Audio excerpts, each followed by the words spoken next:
Well, good morning and welcome to Frankly Speaking here on WYDC TV Big Fox. I'm your host, Frank Acom. We are broadcasting live from the Hesselson studio here on Market Street in Corning. I'm so glad that you've joined us this morning. We have a lot to cover. Yes, we are going to talk a little bit about the mayoral race in New York. Get some really, really interesting information coming out about Elise Stefanik. No, she is not declared. But of course, the conversation as we near Election Day, will she declare that she's running for governor? We're going to talk about that in a little bit. Just a lot of updates to get to as well. Let's start with viewer comments. Mark writes in, good morning, Frank, and I say good morning, Mark. I see Netanyahu ordered a powerful strike in Gaza as Israel accuses Hamas of violating the peace treaty and staging hostage discovery. And the ATF has confiscated over 25,000 illegal guns from illegals and gangs since Trump has been in office. And Mike Johnson has shut down speculation that Donald Trump may be running for a third term. I didn't hear Johnson say that, but I know that has been quite the talk in the media. We brought up the article from CNN yesterday. He actually did weigh in on that, and I've got other viewer comments, so bear with me. But I try to get to some of the news stories that you bring up, not just you, Mark, but everyone that writes in. Trump said yesterday, and CNN had to admit it, though it's much later on the website, that President Donald Trump has said it's pretty clear the U.S. Constitution does not permit him to run for a third term in office. After days of speculation, prompted by claims from allies, there was a plan to let him do it. Steve Bannon and some others have been saying they were working behind the scenes to try to get a third term going. CNN speculated yesterday that they were doing that to stop the lame duck talk, which will come up after, maybe even before the midterms. They've been talking about lame duck really since day one, but when they really start pushing it heavy. He said, this is Donald Trump, I have my highest poll numbers that I've ever had. This was on Air Force One. We learned that reporters hate flying on Air Force One. Who was it that said that? I don't think it was Jen Psaki. I can't remember what reporter it was. Only because he keeps the reporters up 24/7 essentially. You never know when he's going to pop out, do an impromptu press conference. So he said, and based on what I've read, I guess I'm not allowed to run. So we'll see what happens. Oh, here we go to Mark's point. House Speaker Johnson on Tuesday told reporters he had spoken with Trump about the possibility of the president seeking a third term, but he sees no path for it, as any change to the U.S. Constitution would be well after Trump has left office. Johnson saying, it's been a great run, but I think the president knows, and he and I have talked about the constrictions of the Constitution, as much as so many of the American people lament that. Asked how that conversation played out, Trump said, I don't want to even talk about that because, the sad thing is I have my highest numbers that I've ever had. I would say that if you read it, the Constitution, it's pretty clear I'm not allowed to run. It's too bad, but we have a lot of great people. It's pretty clear. So CNN forced to admit it that because Trump likes playing along with it. You've seen the hats. He had the hats when Hakeem Jeffries and Chuck Schumer met with him that said Trump 2028. And it's typical Trump, but the media runs with it. Just like the East Wing that we talked about yesterday, Trump is a master at getting the media to talk about what he wants them to talk about. Comment from a different viewer coming in late yesterday. Senator Chris Murphy, a Democrat, of course, has the audacity to stand up with Republicans to rave against chatbot and to say that we need to protect our children when he is one who will not open the government and thereby is causing children to go hungry. This viewer says starve as a result.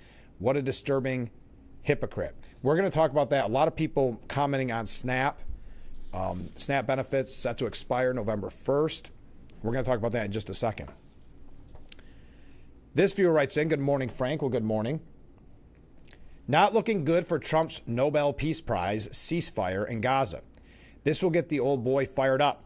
Netanyahu likes to blow stuff up. Donald, where are you?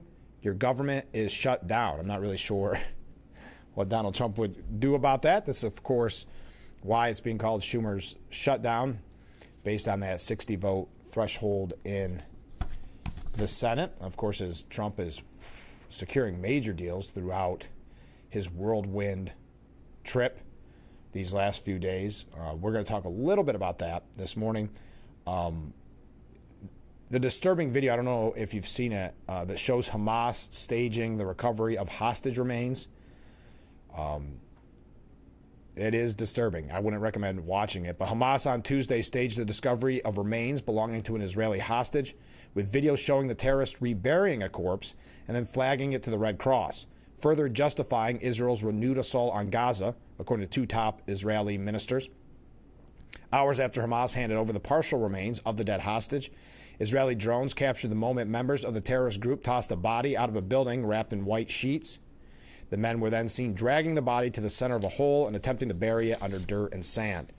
Once the body was mostly hidden, the Hamas members then signaled for an excavator to come and dig up their supposed quote-unquote new find. Netanyahu did order the immediate and powerful strikes in Gaza. This was yesterday. Benjamin Netanyahu ordered his military to carry out immediate and powerful strikes in Gaza after Hamas allegedly attacked IDF troops. Israeli troops stationed in the southern city of Rafah were attacked by Hamas gunmen operating in the area early Tuesday, with gunfire and artillery shelling bombarding the area, the Times of Israel reporting. The attack from Hamas was a clear violation of the peace deal. The incoming retaliatory strikes were approved by the Prime Minister following a meeting on Hamas's repeated violations, such as the terror group's failure to release the bodies of 13 remaining hostages in Gaza, including Israeli Americans Itay Chen, 19, and Omer Nirta, 21.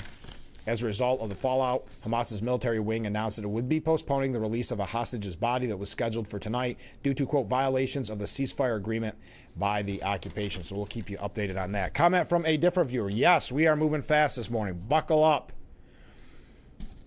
This viewer writes in, all executive order pardons by Biden were done with the auto pen. Not new news, but it's finally coming to light. Do you think anyone will be held accountable? The forgery and or conspiracy should not be ignored. If the situation was reversed, the left would be rounding everyone up for prison. I'm not sure. I don't want to sound jaded, so I'll just say I don't have a strong opinion one way or the other if anyone will be held accountable. Now, we learned yesterday that dozens of Joe Biden's executive actions cannot all be deemed his own after his closest advisors, quote, went to great lengths to prop him up. This is according to a bombshell report released yesterday. The House Oversight Committee staff document, based on more than a dozen interviews with Biden aides, lays out how the Democrats' inner circle took steps to meticulously manage his appearance, lightening his private workload and even block lawmakers from talking to him. Quote, these steps range from addressing President Biden's makeup, clothing, schedule, the number of steps President Biden could walk or climb, the amount of time President Biden needed to read and to spend with his family. It's a 91-page report, by the way, and it continues, keeping cabinet meetings to a minimum, eliciting direction from Hollywood on the State of the Union and other events, and using teleprompters even at small, intimate events. Yes, calling in far-left Hollywood to help him with his appearance at the State of the Union. In fact, when Biden gave his son Hunter a sweeping pardon for tax and gun felonies, as well as any potential crimes committed over an 11-year period, the president was given a note card full of approved talking points. Approved. Someone had to approve them before giving them to the president, as you would think it would be the other way around. The investigation run by James Comer also found that executive orders signed by AutoPen, including some presidential pardons, should be considered null and void since they were authorized with no approval traceable to the president's own consent. So he may not even been aware of what the AutoPen was signing. Biden himself told the New York Times in July that an AutoPen was used to sign 25 pardon and commutation warrants in December 2024 and January 2025, some of which granted clemency to thousands of offenders. Hunter Biden's pardon was one of the few the president signed by hand during that period. Asked directly whether he even knew who operated the AutoPen, Former White House Chief of Staff Jeff Zients answered bluntly in a transcribed interview he did not. Quote, "I do not. There were good processes in place," Zients said. "There were verbal authorizations of the president's decision that would occur on occasion." Hunter Biden weighed in on some of those family discussions of pardons towards the very end of the administration, Zients admitted. "The authority to grant pardons is not provided to the president's inner circle, nor can it be delegated to particular staff when a president's competency is in question," the report notes. "Importantly, even if this authority could be delegated, which it cannot, it would have to be expressly delegated by President Biden himself." So this is a really fascinating piece. You can find it in numerous places. You can actually find the full 91-page report. I happened to just get it off the New York Post yesterday.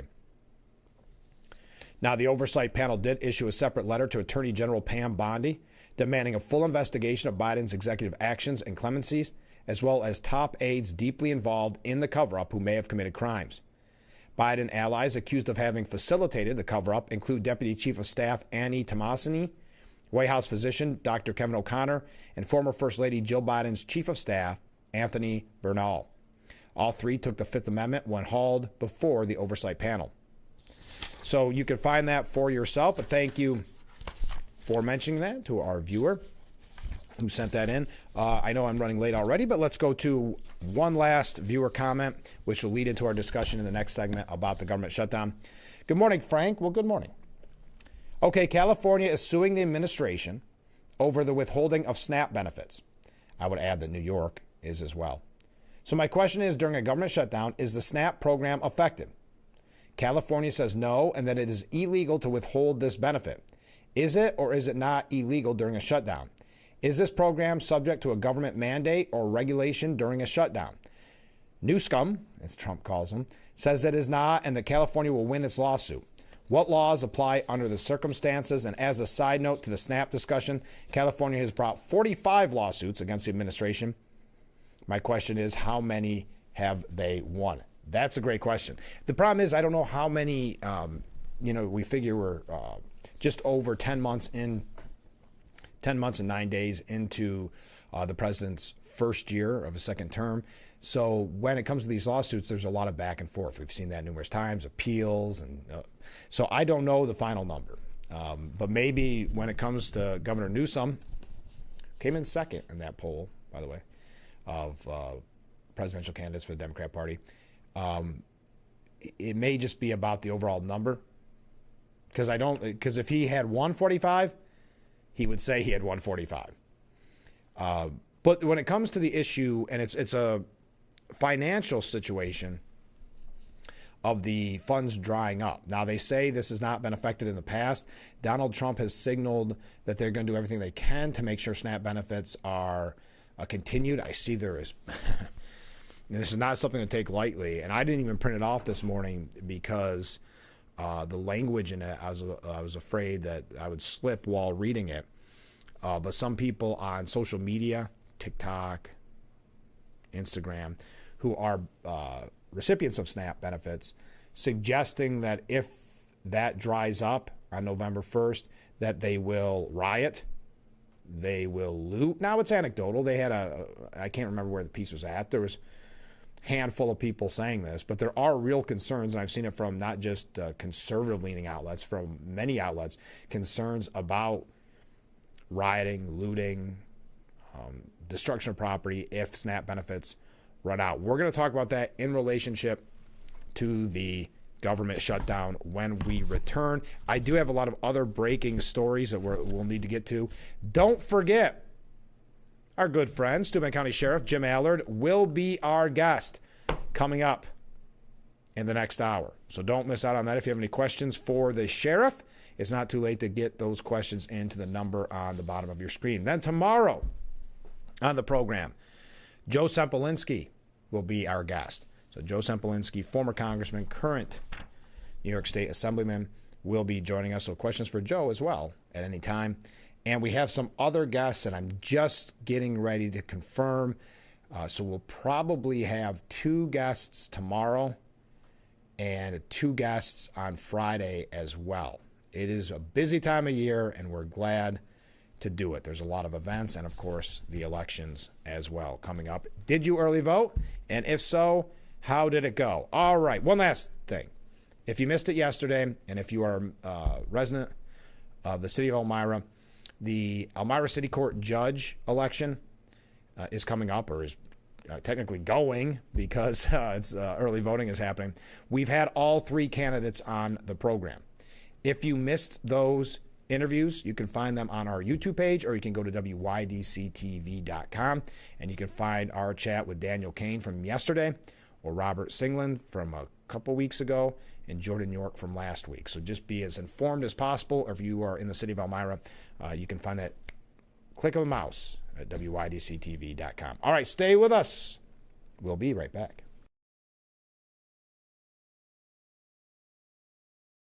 The Big Fox website is here now. WYDCTV.com. Local and national news that keeps you informed and involved. WYDCTV.com. Today's weather, up to date and in your town. WYDCTV.com. Sports news, local events, and health stories that affect you. WYDCTV.com. The Big Fox website. Your news here now. WYDCTV.com.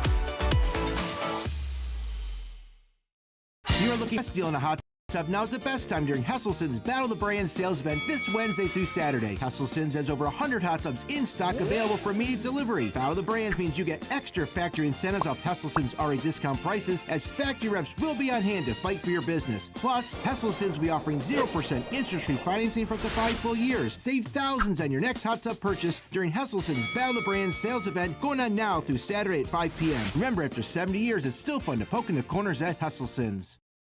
A Twin Tiers. H.L. Stevens' lease in Horseheads is ending, and everything in the store has to go. Sofas, bedrooms, recliners, mattresses, dining sets. We're now reducing prices even further. All items must go. The Horseheads location only is closing, so hurry before it's too late. Our Montour Falls store will stay open, and we're expanding very soon to serve you even better. So don't miss your last chance for a once-in-a-lifetime savings at H.L. Stevens Furniture in Horseheads, New York. This is Jim from Famous Brands. We are ready for fall and loaded with all of your favorite brands. Great new deals are arriving every week. We have the largest selection of clothing and footwear in the Finger Lakes, all at below retail prices. Famous Brands, downtown Watkins Glen, where you're always looking good for less.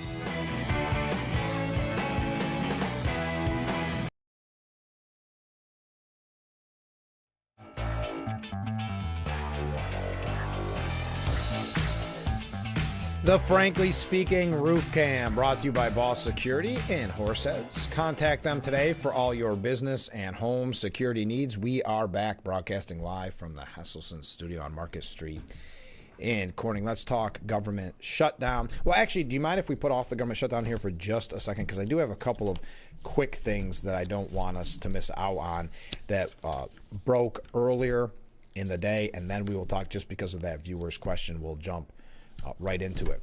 But there are a couple of breaking stories. Okay, one, just because we give you all the information you need to know here on Frankly Speaking. Do you want to hear a really interesting fact that isn't necessarily breaking news? But yesterday we kicked off the program when a viewer texted us at 2:53 a.m. to tell us they had just finished watching the World Series game, but they wanted to send in a virtual wave. And I thought, wow, 18 innings. So we brought that news to you at the beginning of the program. Here's a little fun fact for you. The country star Brad Paisley, he's a pretty regular on Fox, Trump supporter, nice guy. I met him once, or twice actually. Very nice guy. Get this. There have been 2 World Series games to last 18 innings, so double the length of a normal game. 2. And Brad Paisley performed the national anthem at both of them. Monday's game and a game back in 2018. How's that for a weird fact? So if you buy tickets to the World Series and Brad Paisley is scheduled to read the national anthem, buckle up and prepare for a long night. I just found that interesting. All right, we were talking about Biden and the auto pen investigation, 91-page investigation.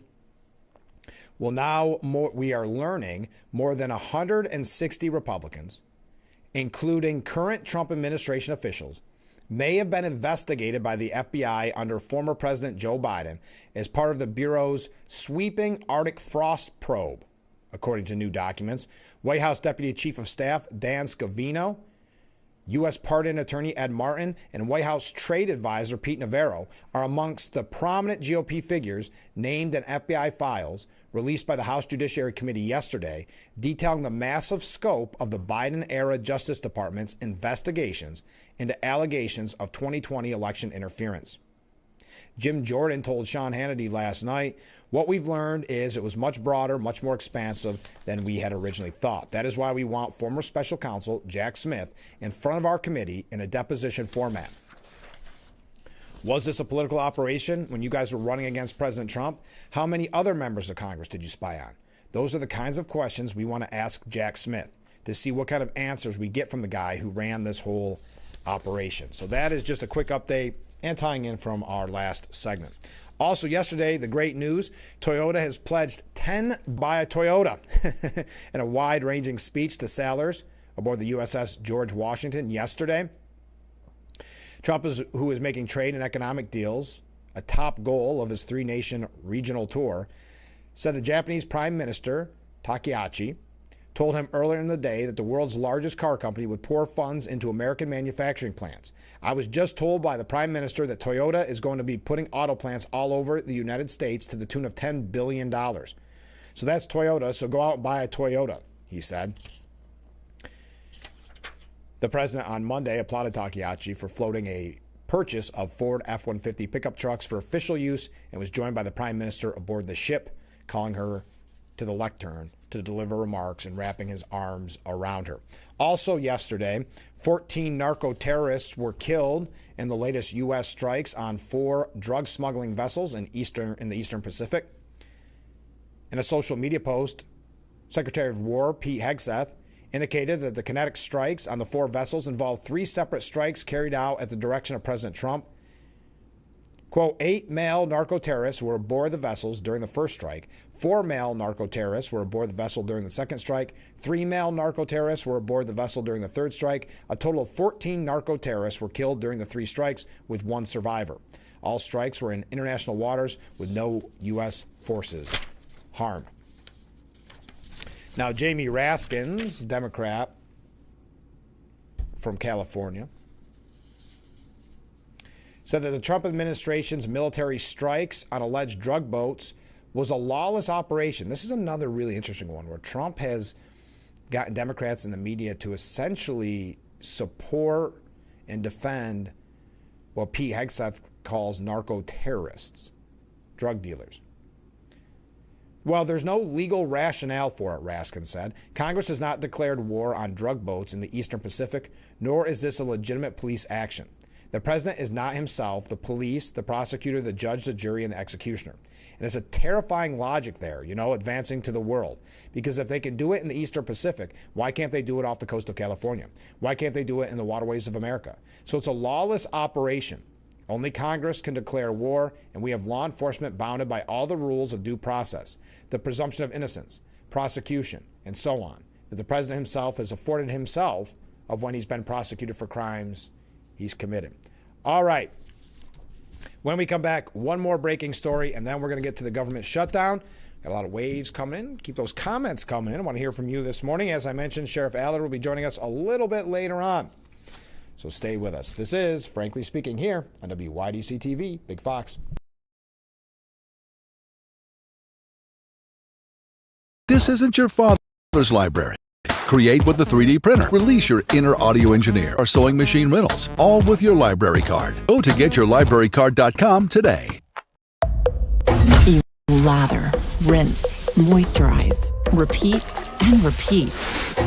But it never feels like enough. It's not your products. It's your water. Hard water leaves a mineral residue that clogs pores and dries out hair. Culligan water softeners remove damaging minerals, revitalizing brittle hair and dry skin. Upgrade your shower and skincare routine with Culligan, water you love.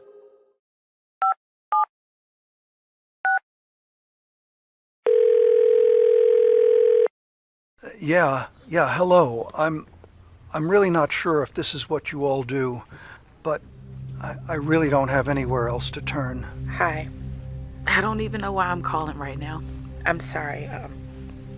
My thoughts are going a mile a minute. My kids are out of state. My buddies from the army are all gone now. I'm really alone. I left the service last year. My mom just passed away a few months ago. I miss so much time with her. I keep getting calls about the bills, and I'm trying to get a job, but I feel so stuck. Okay, ma'am. I'm glad you called. Okay, sir. Let's stay on the line and walk through some things. Thanks. Okay. Thanks a lot. Thank you.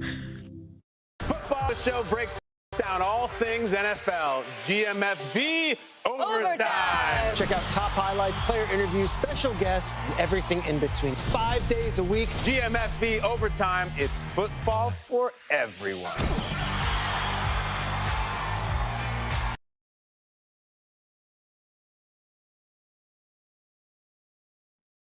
The Frankly Speaking Roof Cam, brought to you by Boss Security in Horseheads. Contact them today for all your business and home security needs. We are back, broadcasting live from the Hesselson studio here on Market Street in Corning. All right, well, a couple comments coming in. Mark says Trump can use force to protect the U.S. and drugs are a threat to the U.S. is what he is claiming. Yeah, that is Trump's, I think, justifiable argument. Comment from a different viewer. Good morning, Frank. Well, good morning. I can already hear Brad Paisley's new release about how his first wife made him feel like he was in extra innings. That's a great line. You should send that to him.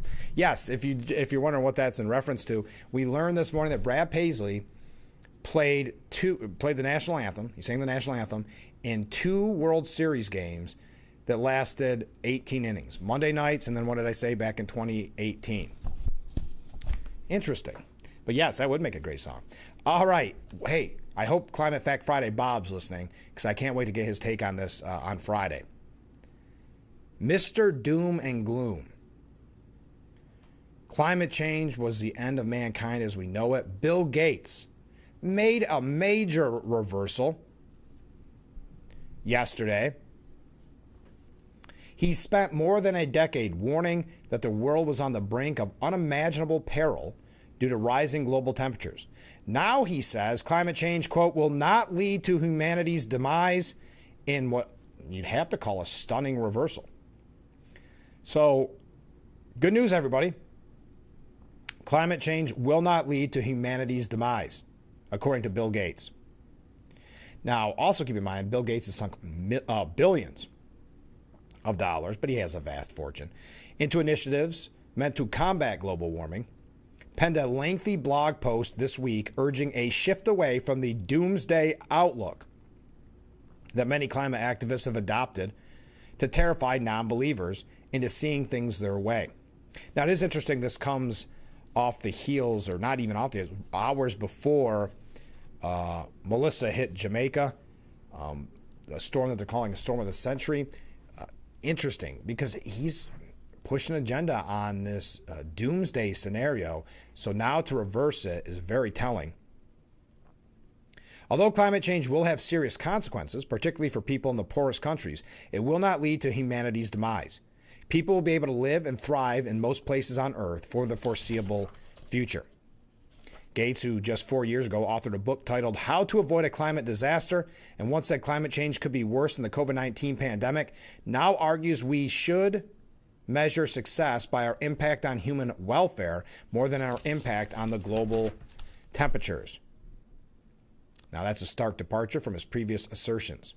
Again, showing, I think, in many instances, One of the problems with global warming from the beginning, the name changes, the constant changing, the goalposts, moving the goalposts, I should say, the doom and gloom at all costs. And then at the same time, he's flying around the globe to talk about global warming in a $70 million private jet that spews around 450 gallons of fuel per hour. So I thought that was kind of a quick little update on global warming. No need to worry anymore, folks.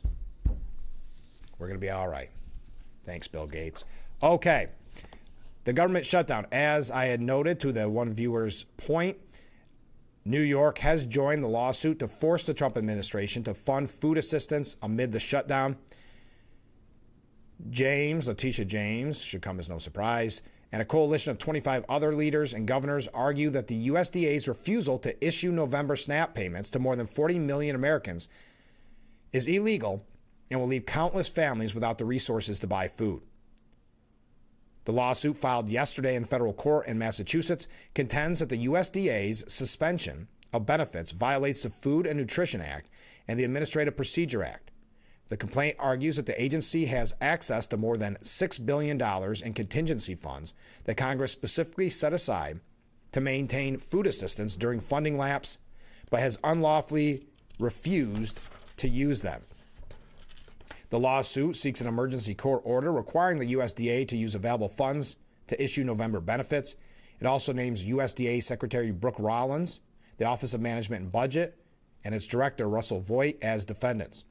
The suspension, set to take effect November the 1st, would mark the first time in SNAP's 60-year history that monthly benefits are halted during a federal shutdown. Now, joining New York in the lawsuit, California, Illinois, Massachusetts, New Jersey, Oregon, Washington, and 18 other states, as well as the governors of Kansas, Kentucky, and Pennsylvania. Governor Kathy Hochul, who we've talked a lot about lately, who saw some numbers in recent polling that doesn't look great for her. She injected an additional $30 million. We brought that story to you yesterday, in emergency food assistance funding for pantries statewide.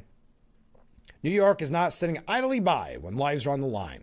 We're proud to assist the Office of the Attorney General in joining 24 other states in suing the Trump administration, demanding the release of emergency funds so families can continue to put food on the table through the government shutdown. But now keep in mind, yesterday the Democrats voted for the 13th time to keep the government closed, which also halted SNAP benefits. This is the 13th time the Democrats voted to keep the federal government shut down. As Senate Majority Leader John Thune said, there was an easy fix to ensure millions of Americans don't lose access to SNAP. Quote, the simplest way to end it and the simplest way to make sure that people are getting the food assistance they need is to pick up the bill and give us 5 votes. 5 votes. And we'll send it to the president. It will be signed to law. Everything opens up and everybody gets paid and SNAP recipients get their benefits. Nearly 42 million Americans receive SNAP benefits. We don't need to go through all the numbers. Thune anticipated that the threat to food stamps, coupled with an encroaching date for enrolling in health care insurance plans, should bring the shutdown to an end by the weekend, though he didn't expect Senate Minority Leader Chuck Schumer to join a handful of moderate Democrats in making that happen.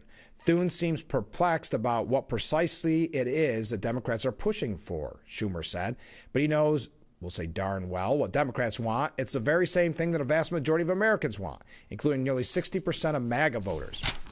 We want to lower health care costs now.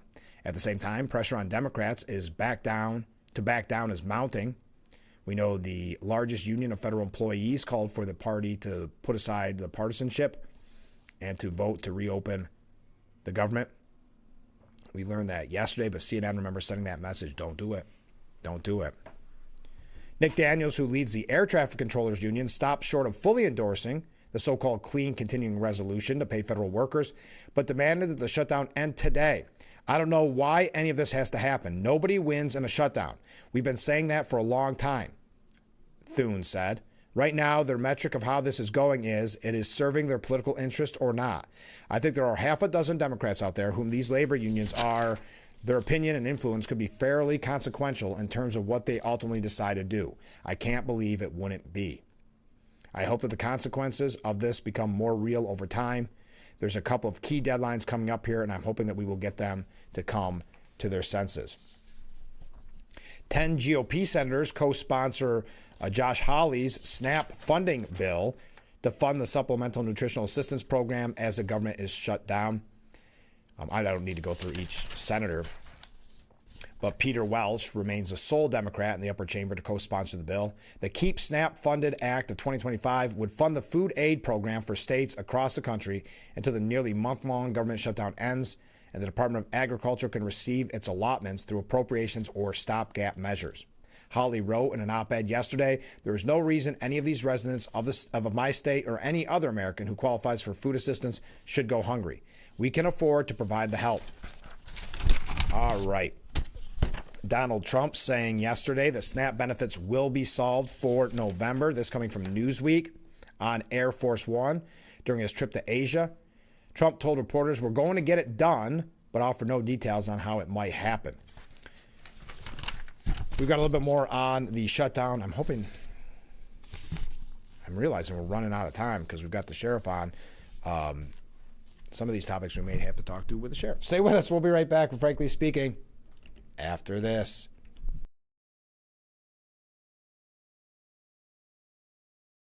I'm Marianne Crawford. I've lived here for 70 years, but I do fine right here in my house, and I want to be here as long as I can be. And I feel comfortable knowing that if something happened to me, someone would know because of the cameras that are installed in various spots in my home. That has been a wonderful gift to me to be able to have that security and that support from Full Circle America, and that's what it's all about. You're looking for the best deal in a hot tub. Now's the best time during Hesselsen's Battle of the Brand sales event this Wednesday through Saturday. Hesselsen's has over 100 hot tubs in stock available for immediate delivery. Battle of the Brands means you get extra factory incentives off Hesselsen's already discount prices, as factory reps will be on hand to fight for your business. Plus, Hesselsen's will be offering 0% interest-free financing for up to 5 full years. Save thousands on your next hot tub purchase during Hesselsen's Battle of the Brands sales event going on now through Saturday at 5 p.m. Remember, after 70 years, it's still fun to poke in the corners at Hesselsen's. We are the keepers of the wild, America's original and most invested conservationists. For more than 80 years, we've been committed to conserving wildlife and the natural landscapes that define our nation. From rugged alpine ridgelines to peaceful tall grass prairies, we've supported the conservation of more than 36 million acres of American wildlands. Our funding has led to cleaner water, fresher air, and improved wildlife habitat. From abundant fish and waterfowl populations to robust deer and elk herds, nothing is more important than maintaining wild spaces for adventurers to explore and wildlife to thrive. We are America's hunters and target shooters, stewards of the American outdoors.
Well, Frankly Speaking Roof Cam, brought to you by Boss Security and Horseheads.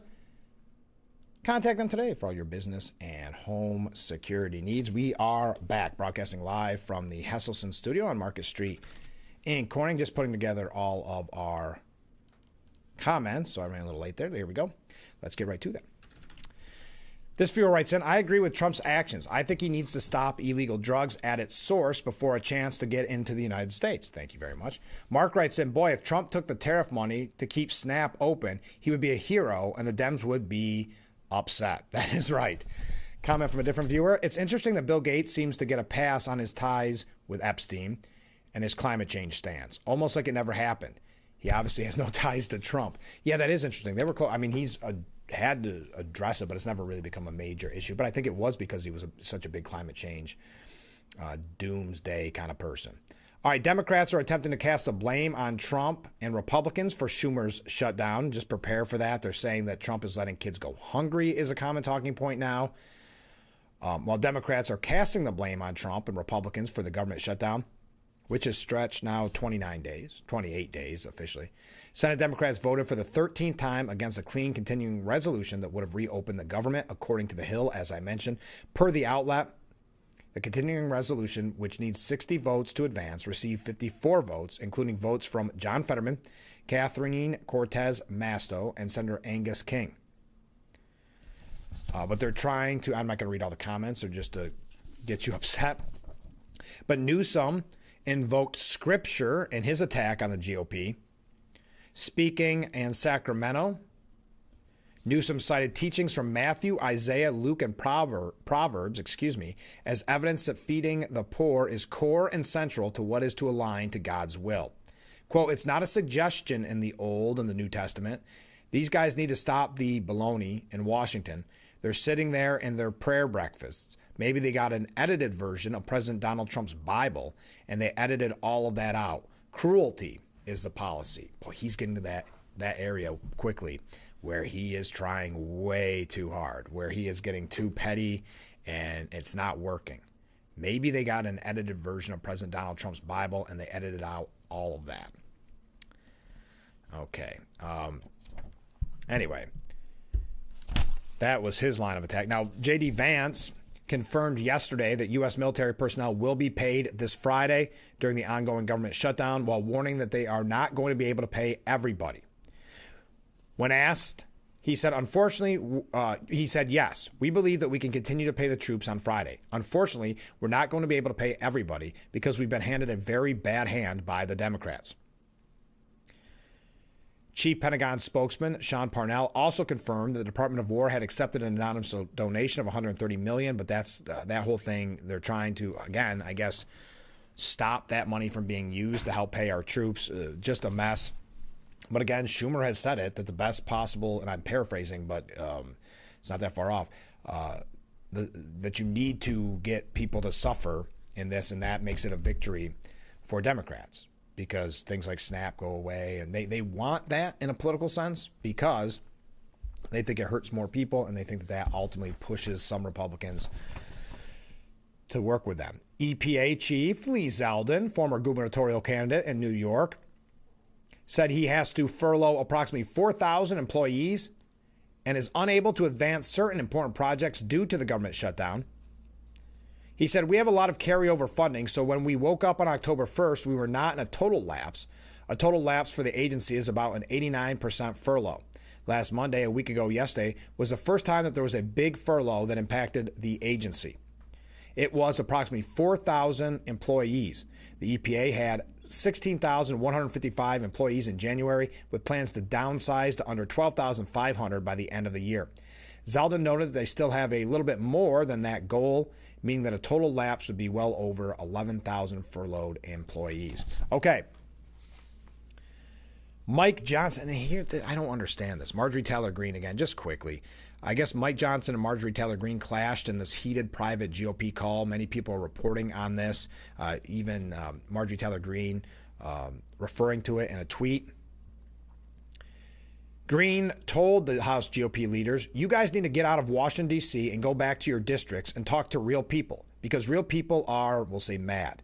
They expected us to do our legislative constitutional duty and not take marching orders from the political team at the White House. Then she turned her anger at President Trump, pointing out she was one of the earliest fervent supporters, but added, even the president is losing support. Now, Speaker Johnson said they're working tirelessly to end the shutdown. He's not sleeping, I'm not sleeping, meaning Trump, and I'm not sleeping because we are working around the clock. He then criticized Green and asked her, and I think this is a fair question, how does that help us, Marjorie? Making sure that she's getting the attention on herself by referring to what she said, by doing these. CNN loves it. She's a star at CNN. She's falling into that trap. Marjorie Taylor Greene vents frustration over shutdown strategy as Speaker Johnson on private call with House Republicans. She's become the star that perhaps she's always wanted to be, and I think Johnson has a great point. How does that help us, Marjorie, being so vocal about it, being critical of the president, being critical of Johnson in public spaces? Anyway, I don't want to read her tweet. You get the idea. All right, we got a lot more to talk about. We got to take a break because I heard the Corning whistle. Stay with us. We'll be right back with Frankly Speaking here on WYDC TV, Big Fox.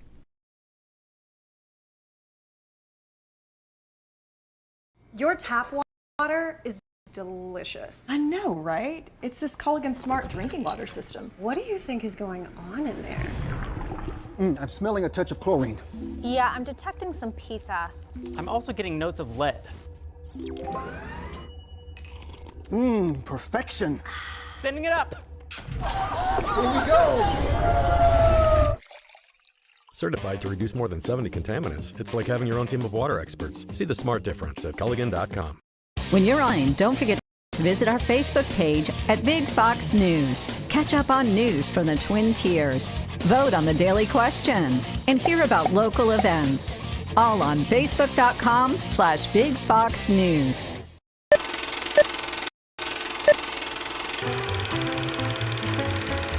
Want to read about ancient wonders? Go to your local library today. But this isn't your father's library. It's the home of creativity. Release your inner audio engineer or face off a dragon in the D&D club.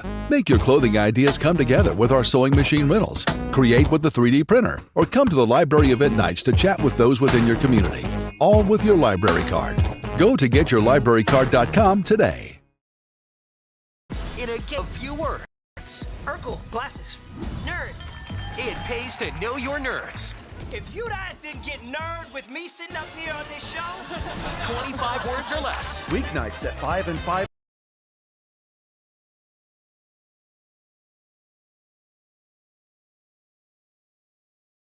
The Frankly Speaking Roof Cam brought to you by Boss Security in Horseheads. Contact them today for all your business and home security needs. We are back broadcasting live from the Hesselson's studio.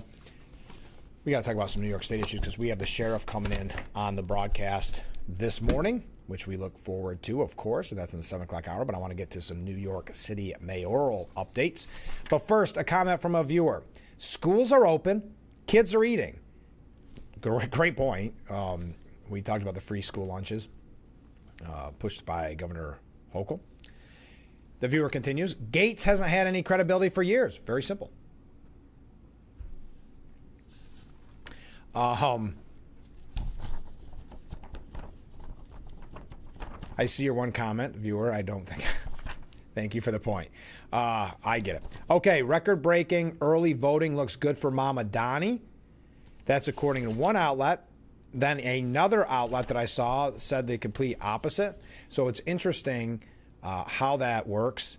I think early voting is important. I think everybody, if you can, early vote, just because the theory is, let's face it, it's an off-year election. You may not see as many alerts to remind you on election day to go out and vote as you would for a presidential or gubernatorial or whatever. So the idea is if you have a couple minutes and you go now, not this second, but if you go, when you're on your lunch break or you got a little time to kill on the way home before some meeting or something, you just go and vote.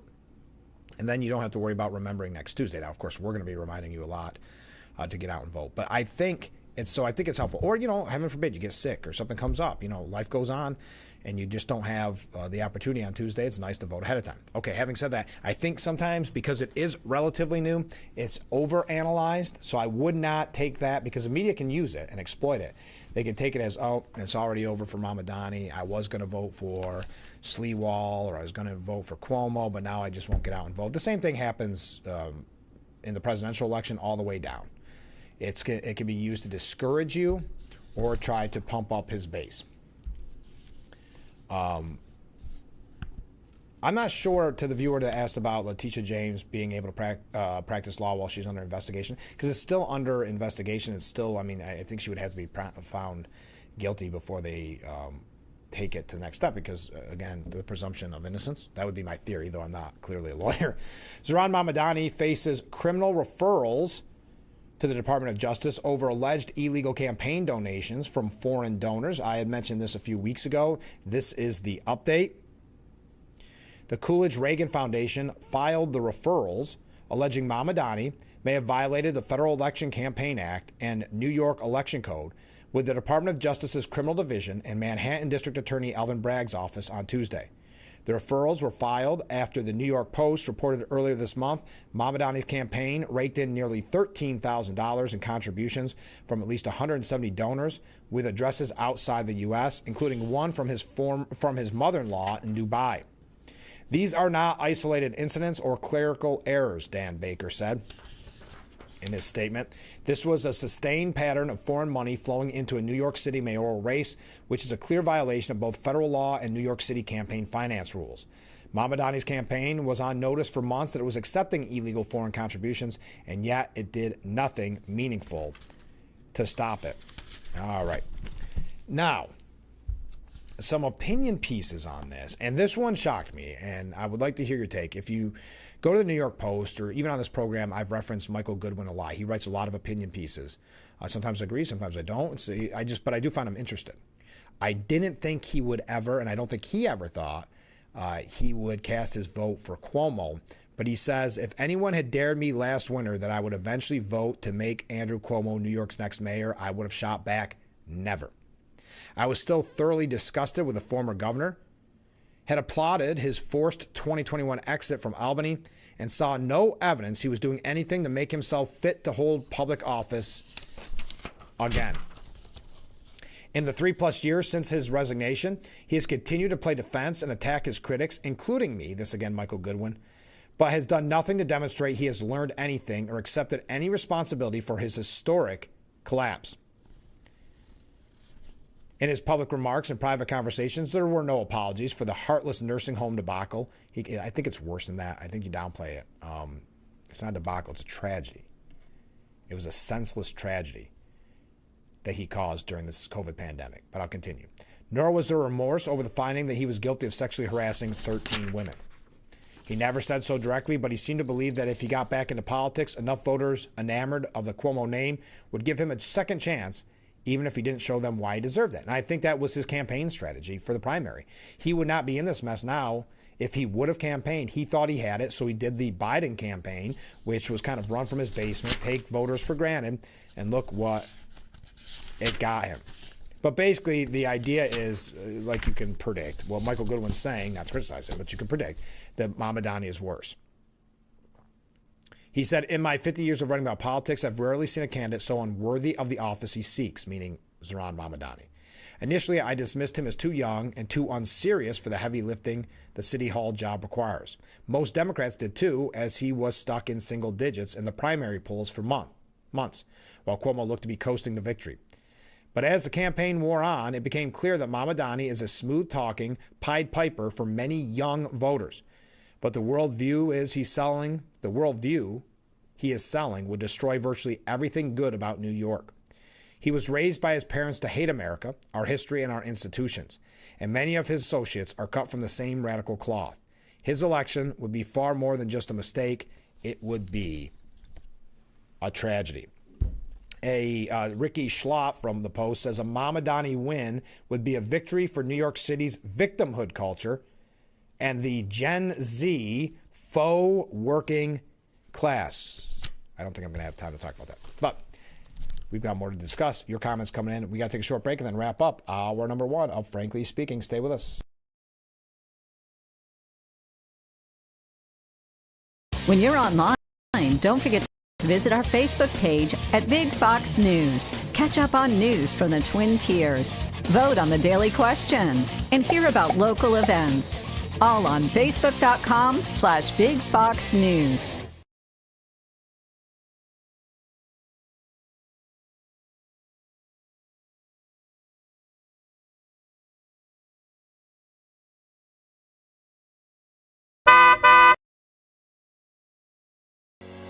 Lease a brand new 2026 Nissan Rogue SV all-wheel drive featuring heated seats and heated steering wheel for only $359 a month for 36 months. Make Carbine simple. Drive your deal at Simmons Rockwell Nissan in Horseheads and Hornell. A Twin Tiers.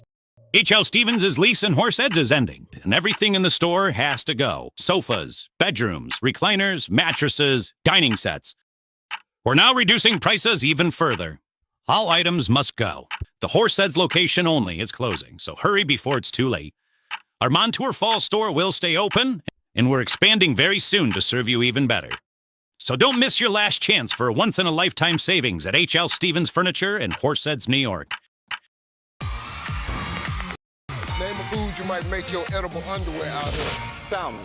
Wild caught Norwegian teriyaki. Sharing the fun. Weeknights on Family Feud. 7 and 6.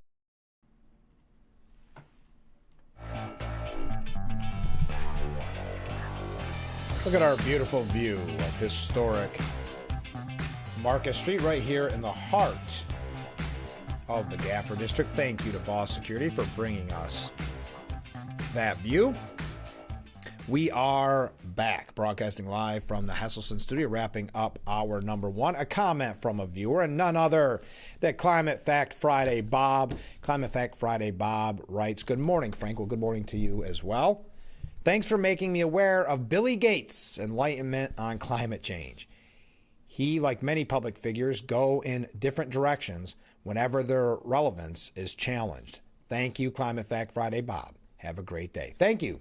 We appreciate that. I knew you would want to know about Bill Gates getting away from the doom and gloom and now saying it's not the end of mankind as we know it. Quite a turnaround, quite a 180.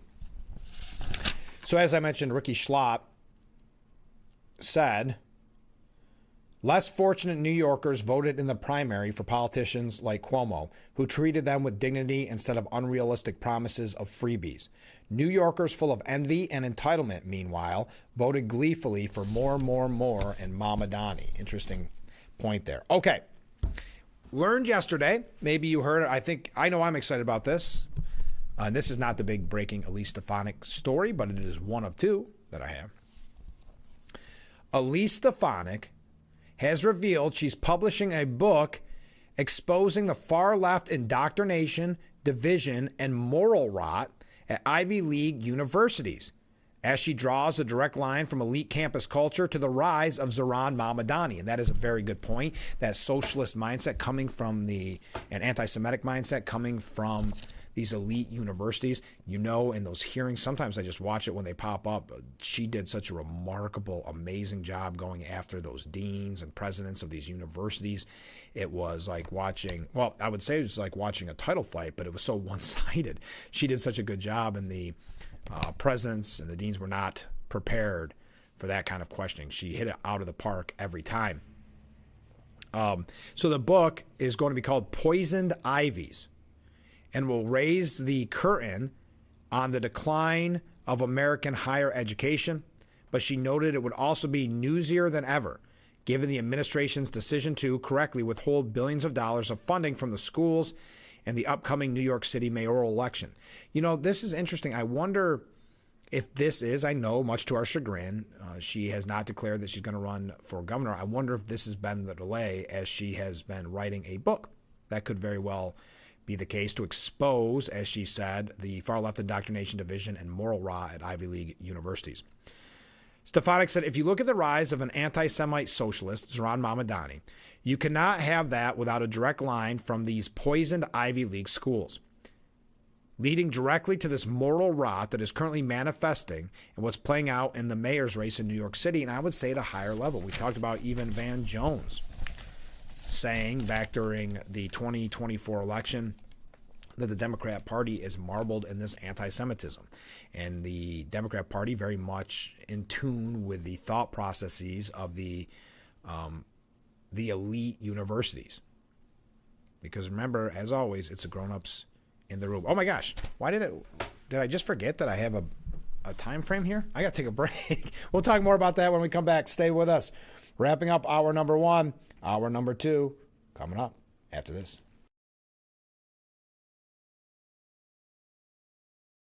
If you or a loved one regularly used hair relaxers or straighteners and were diagnosed with uterine, ovarian, or endometrial cancer, you may be entitled to significant financial compensation. I've used hair relaxers for years. I had no idea they could cause cancer.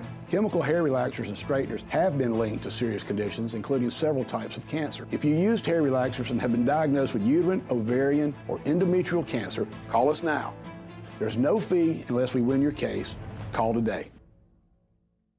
You're looking for the best deal in a hot tub. Now's the best time during Hesselsen's Battle the Brand sales event this Wednesday through Saturday. Hesselsen's has over 100 hot tubs in stock available for immediate delivery. Battle the Brands means you get extra factory incentives off Hesselsen's already discount prices, as factory reps will be on hand to fight for your business. Plus, Hesselsen's will be offering 0% interest-free financing for up to 5 full years. Save thousands on your next hot tub purchase during Hesselsen's Battle the Brands sales event going on now through Saturday at 5 p.m. Remember, after 70 years, it's still fun to poke in the corners at Hesselsen's. The Fox Sports app isn't just any sports app. It's your sports app. For the touchdown! Yeah, yours. Your teams. Your highlights. Your scores. Your stories. Just choose your favorites to get more of what you want. To the end zone! And of course, stream your teams live. The best part is free with your pay TV subscription. Grab your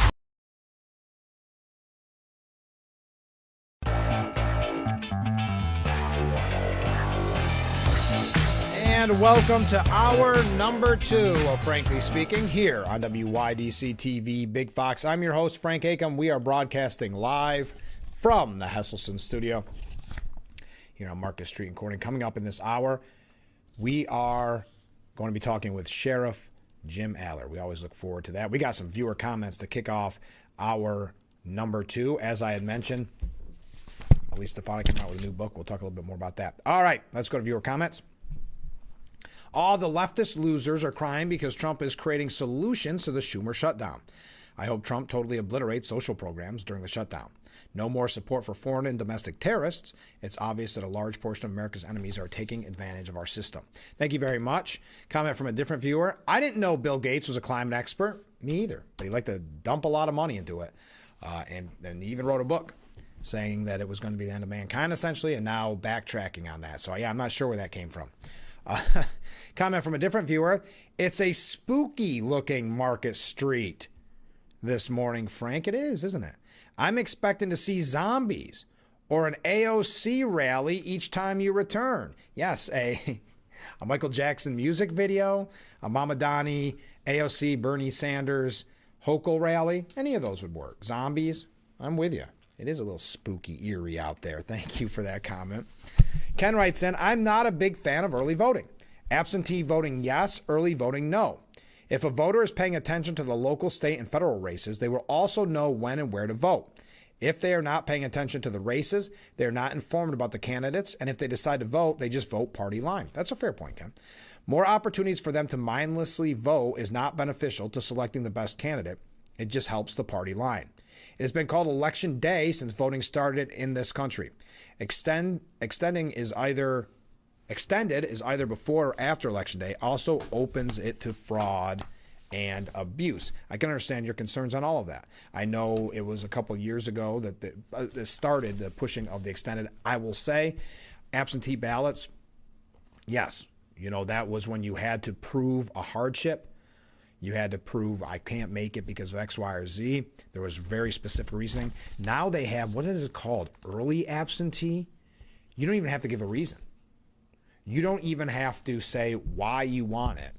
You don't even have to be in the state if you have your mailing address or if you have a residence here, like if you're registered to vote here. So let's say you're registered to vote in New York and then you move somewhere. If you're still registered to vote in New York, you just call them up and say, hey, I want this sent to me in, I don't know, Texas, wherever you're at. So yeah, that has become, there's no questions asked.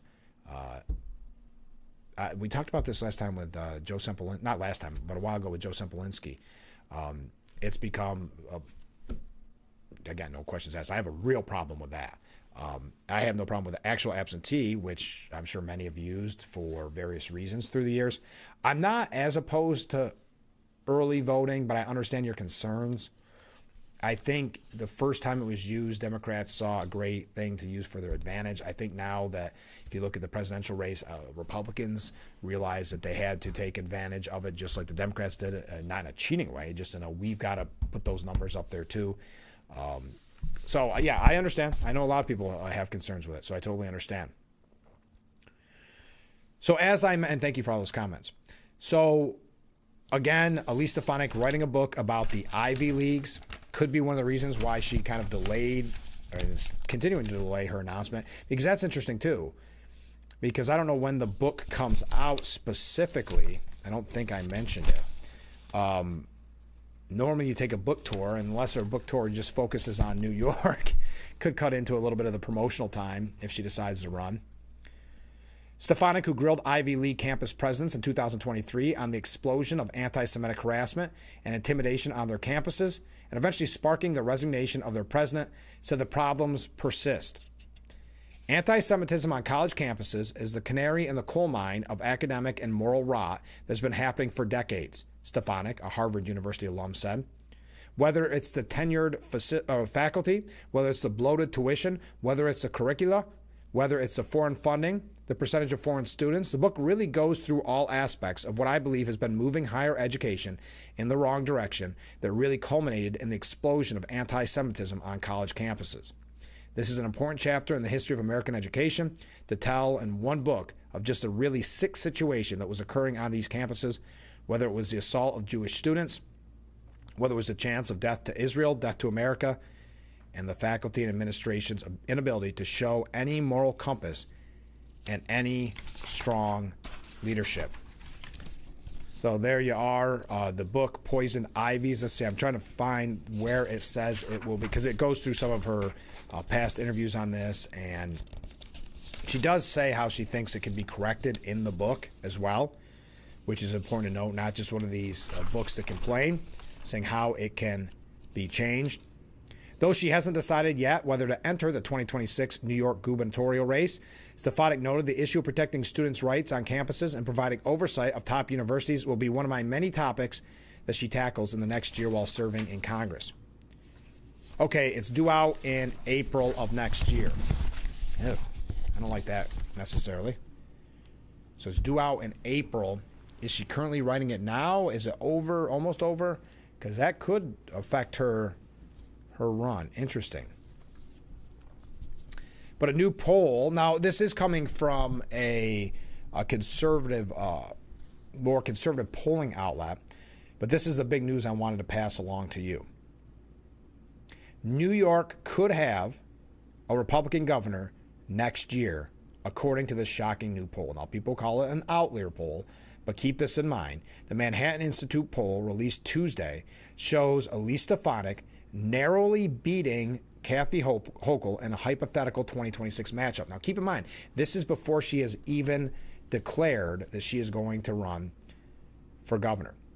The unpopular incumbent governor trails her firebrand nemesis, GOP nemesis, by 1%, according to the statewide survey conducted by the right-leaning think tank. 1% without even having campaigned.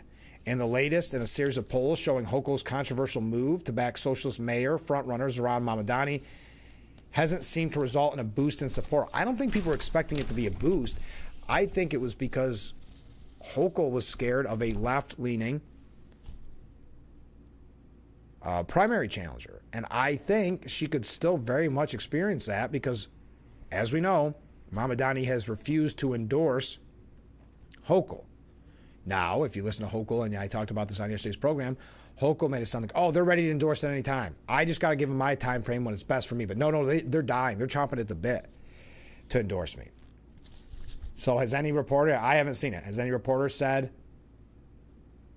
hey, are you really that excited about endorsing Hochul? Just out of curiosity?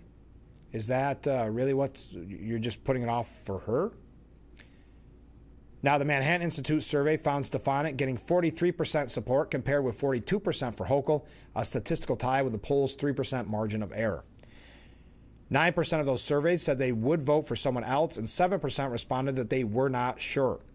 The poll showed Stefanik, who has said she will officially declare her bid after the November 4th election, leading Hochul with those aged 50 and up and among critical independent voters. Stefanik leads Hochul 46 to 33% among independents and 54% to 37% on Long Island.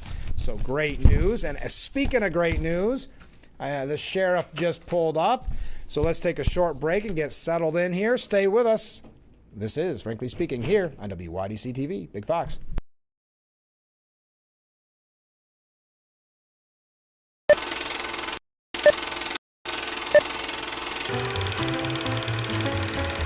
Want to read about ancient wonders?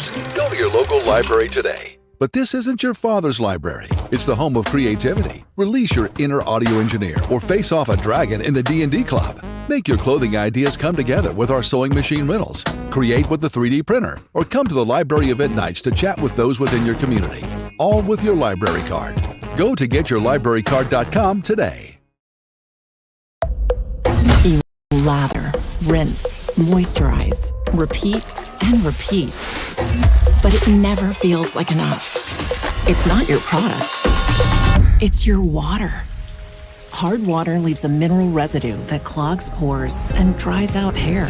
Culligan water softeners remove damaging minerals, revitalizing brittle hair and dry skin. Upgrade your shower and skincare routine with Culligan, water you love. Small businesses are the heart of America. Like you, these entrepreneurs started out with a dream and the drive to build a better life. If you have a small business idea to grow or challenge to face, you don't have to go it alone. Since 1964, SCORE has helped millions of entrepreneurs build their businesses. Today, they are the nation's largest nonprofit source of expert mentoring, resources, and education. Whether you're starting out, building back, or have worked at it for years, SCORE will match you with specialized mentors. Our thousands of volunteers provide the guidance and connections you need for free. Your success is waiting. SCORE is ready to help. Find a mentor today at SCORE.org.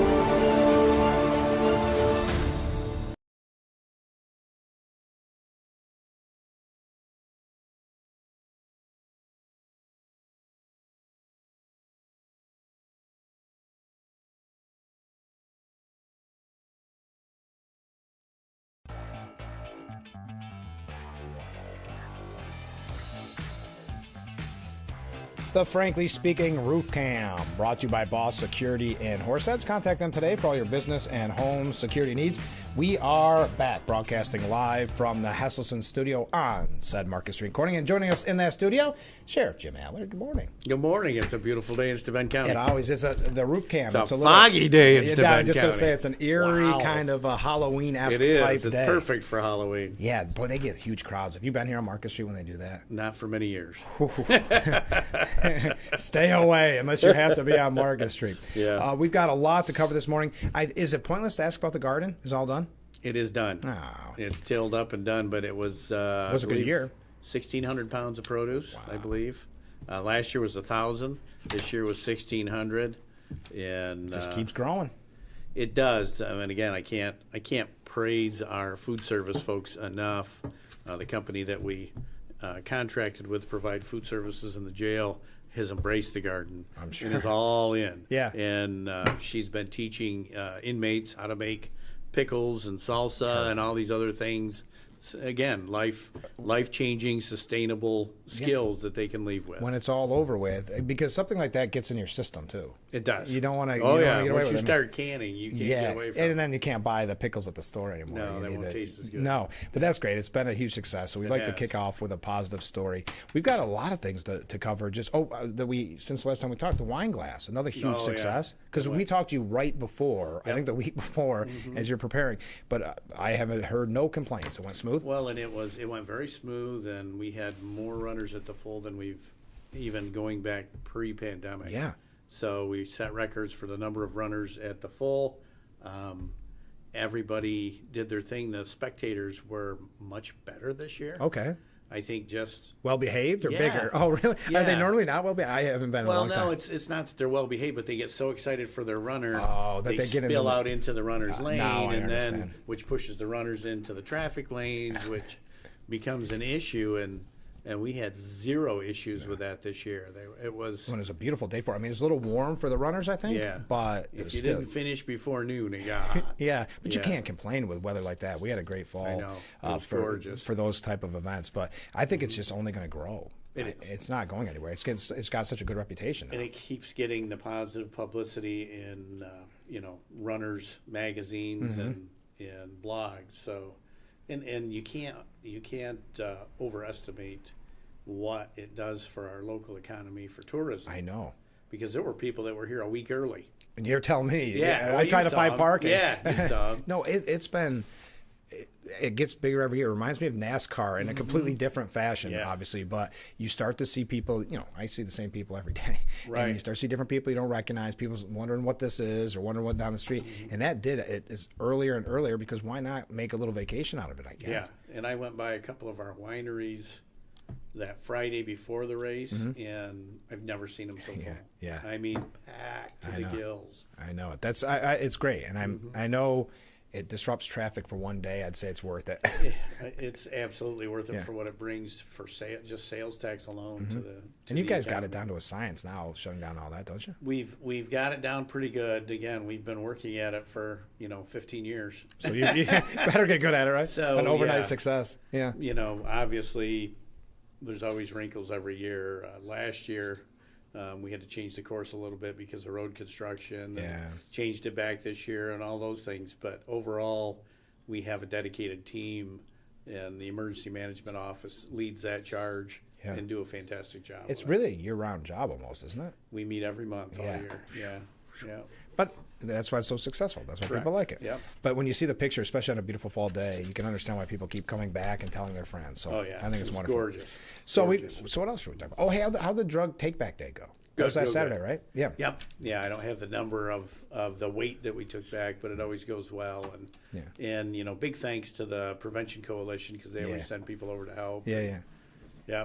That's also, speaking of grown, I think people save up all year. Is that right? Oh, what'd you do? You always I bounce stuff everywhere. You know that. The camera is moving. You and Joe Sempolinski. I get too excited. I know. A bull in a china shop. Yeah, I know. But that is an important event every year, and I know it is. Each county does it, right? Or most counties do it. Yeah. Yeah. Well, that's great. And we take, we grab from the local municipalities too when we make our run up to get them incinerated, and take what they have also that they've accumulated through the years. So it turns into an event for us. And this seems like we're just going to focus on all updates. But last time you were on the program, we were talking about the record management system. Yep. How's that going? Fantastic. Yeah. Tell us that for the people that didn't tune in last time. So Under Sheriff McNellis applied for it was over a $600,000 grant through the state to upgrade. So as of last year, City of Corning had their own records management system. Hornell had their own. Bath had their own. We have our own. All the smaller PDs have their own. None of that data was being shared. Oh. So people were probably shocked to learn that. I know, really. So what Under Sheriff McNellis did was applied for a grant to be able to bring all of them under one umbrella. And so it goes live November 11th, Veterans Day.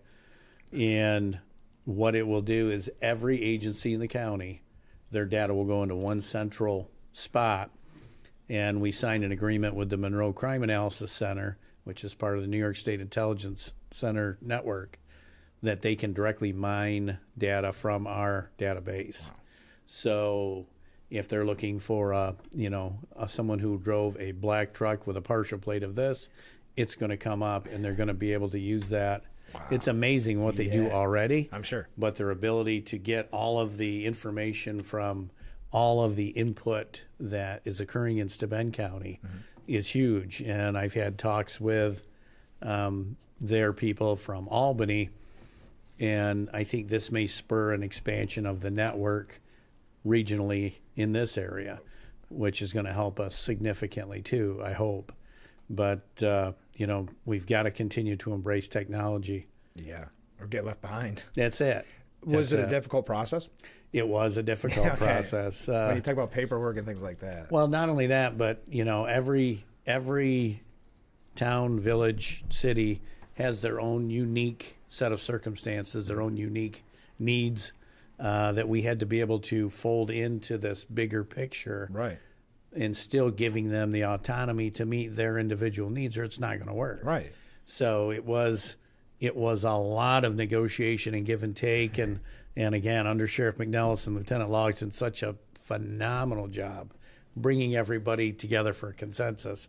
Because then the other side of that is also the DA's office. Yeah. Has to be part of this because they're going to be getting all their cases Yeah. through this new program. So there were a lot of moving pieces, but I feel good that we're where we need to be in order to go live in another week and a half. So just because you wanted it, you had to drag all these people along. They're like, we're happy with it, right? Because well, they all needed upgrades. Every one of them did. They all did. They're all of their programs were beyond life expectancy and were no longer supported. Yeah. So the need was enormous. Yeah. But again, getting everybody to work together, not that they didn't want to work together, Right. but everybody has it's overwhelming at times too. It is, and everybody change. has their unique needs, and you've got to be cognizant of that in order to do something of this size and make it successful. And like I say, I can't say enough good things about the work they did because it wasn't me. It wasn't me. No. It was Under Sheriff McNellis and Lieutenant Logs and Lieutenant Kennedy that brought it all together and affected this with the help of all the chiefs. Chief Spalding was phenomenal in her support of it, and Chief Murray and now Chief Lewis. They all saw the value and they all bought in. Yeah.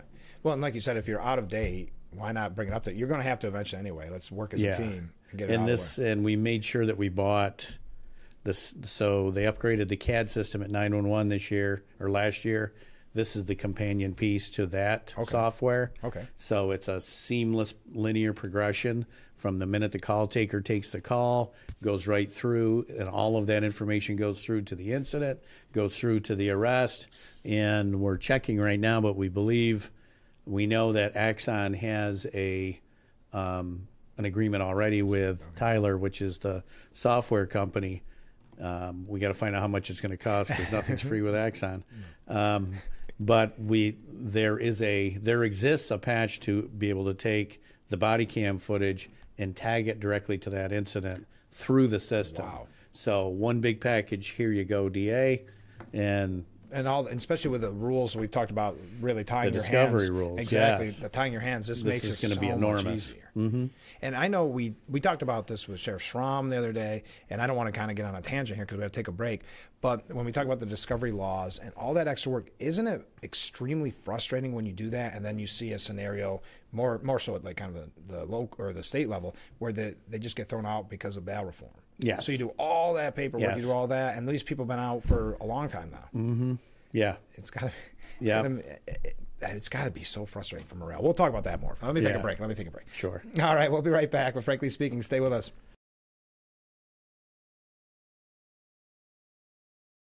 When you're online, don't forget to visit our Facebook page at Big Fox News. Catch up on news from the Twin Tiers. Vote on the daily question and hear about local events. All on Facebook.com/Big Fox News.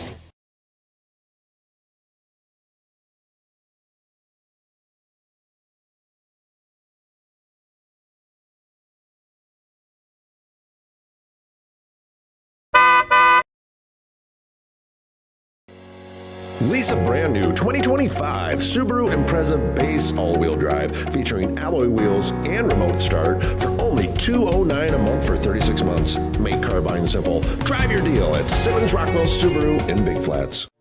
Did you know that children growing up with poor air quality have smaller lungs and higher rates of asthma than children that grow up with good air quality? And unfortunately, poor communities have poor air quality. IQ Air Foundation is working to change this. Today, the IQ Air Foundation provides filtration technology to schools with poor air quality through our Clean Air for Kids program.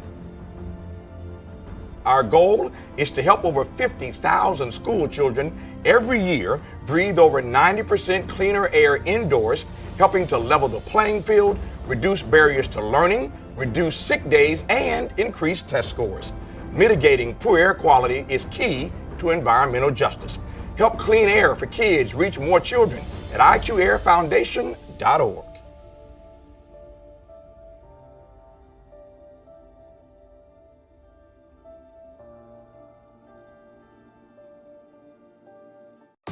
Sheldon and Missy face off in Book Smarts versus Street Smarts. I'm not feeling so good. Biohazard! Biohazard! Young Sheldon. Weeknights at 6:30 on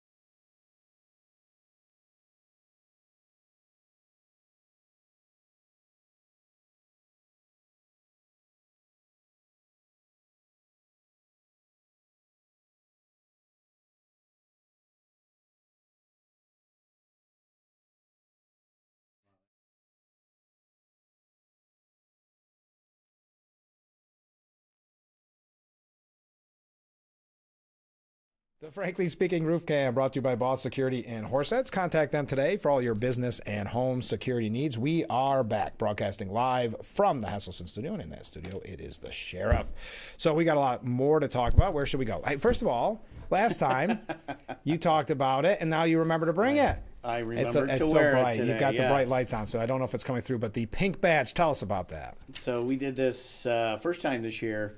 One of the lieutenants in the jail pushed this program, and it's a great program. Looks good. It's to support breast cancer awareness and research. And we had, I don't know if you saw, we had the mammography. We brought that up, I think, last time, and I promoted it a couple times. That's great. How'd that go? Real well. Oh, good. Had a lot of folks at it.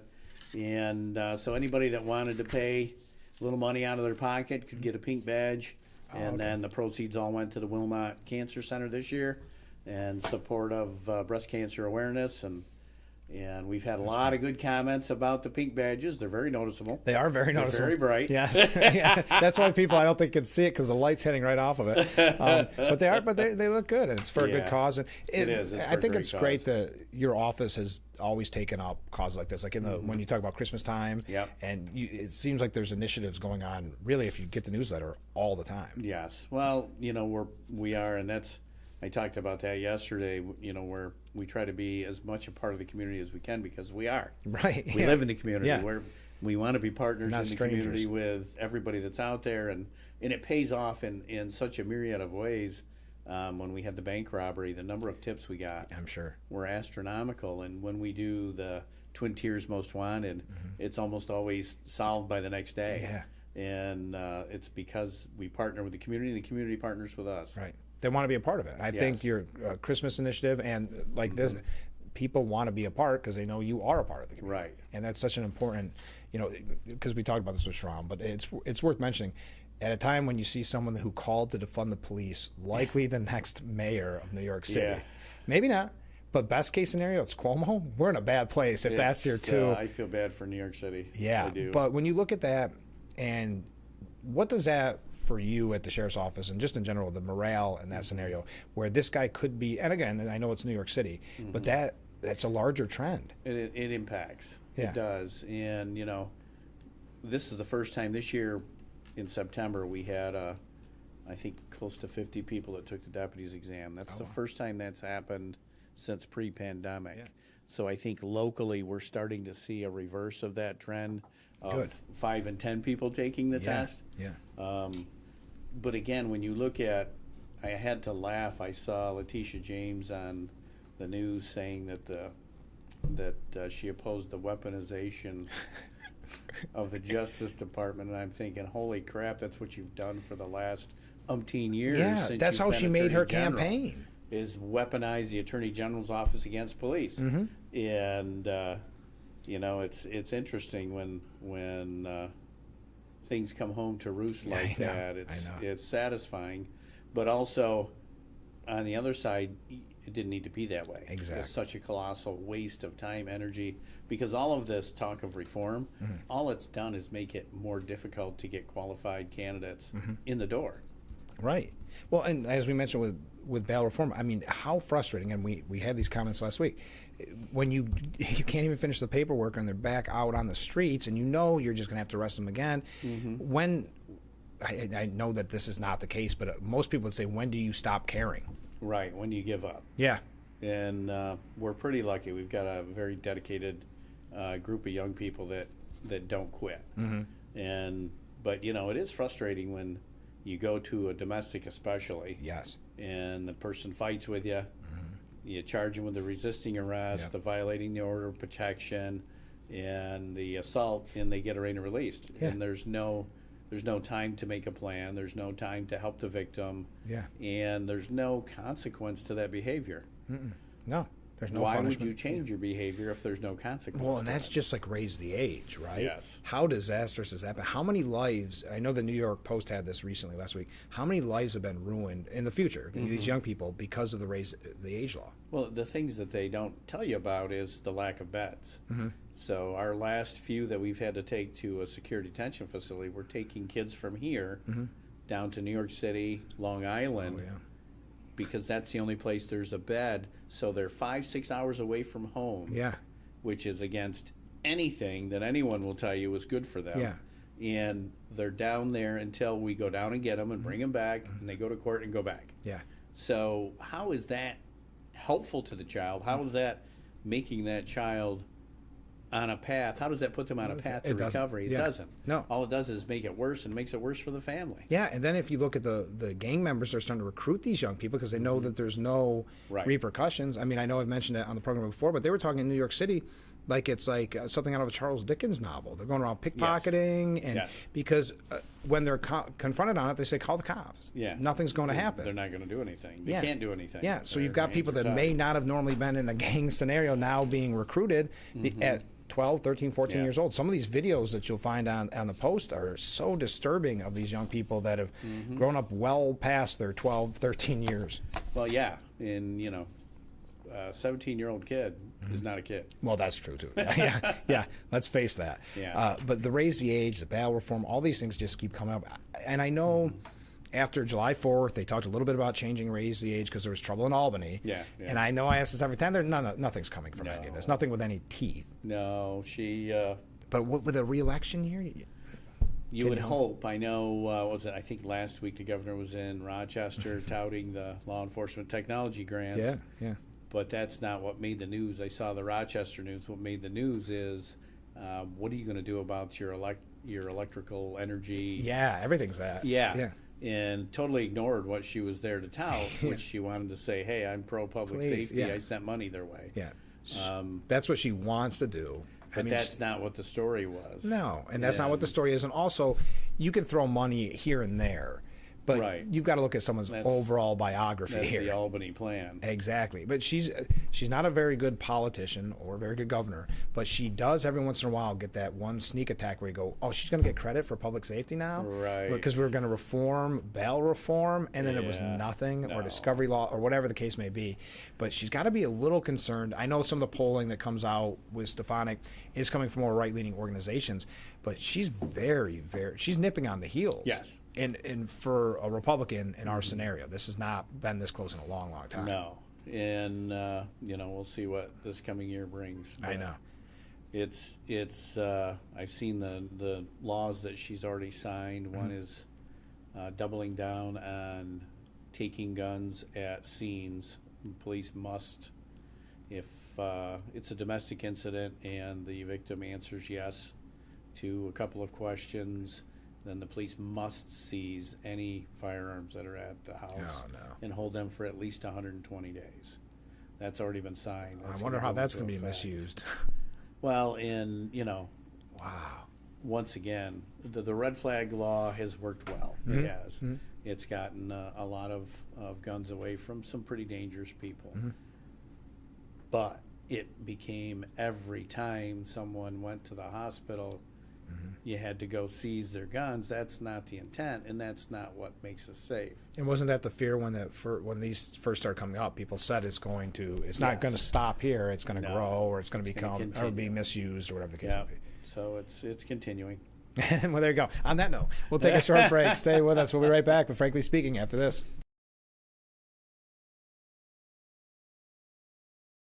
This is a Sue the Collector consumer alert. Hi, my name is Jared Johnson with SueTheCollector.com. Did you know that repossessions are on the rise in America? If your car, truck, or motorcycle has been repossessed by an agent that broke a lock, assaulted you, or trespassed on your private property, you have rights. Call us for a free case review at 1-877-BAD-REPO.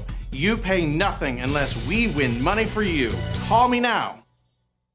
If you're looking for the best deal in a hot tub, now's the best time during Hesselsen's Battle of the Brands sales event this Wednesday through Saturday. Hesselsen's has over 100 hot tubs in stock available for immediate delivery. Battle of the Brands means you get extra factory incentives off Hesselsen's already discount prices, as factory reps will be on hand to fight for your business. Plus, Hesselsen's will be offering 0% interest-free financing for up to 5 full years. Save thousands on your next hot tub purchase during Hesselsen's Battle of the Brands sales event going on now through Saturday at 5 p.m. Remember, after 70 years, it's still fun to poke in the corners at Hesselsen's. Having a safe home is essential to many aspects of our lives. From a sense of community and safety, to physical and mental health, to economic security and independence. Most homes in our communities are not accessible and are not designed to accommodate the changes that come with age, including the risk of falling.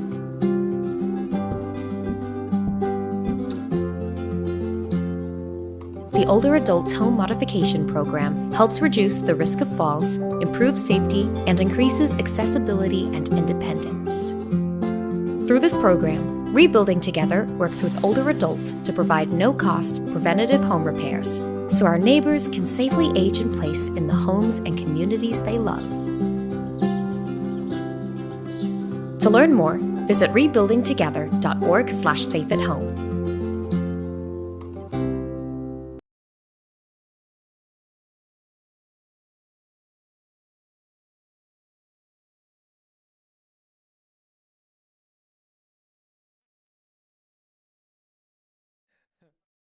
The Frankly Speaking Roof Cam, brought to you by Boss Security in Horseheads. Contact them today for all your business and home security needs. We are back broadcasting live from the Hesselson studio. In that studio, we have the sheriff. Got a question from a viewer, just to kind of paraphrase it real quick, is about the record management system. And they were saying, as any concerned taxpayer would say, that seems excessive.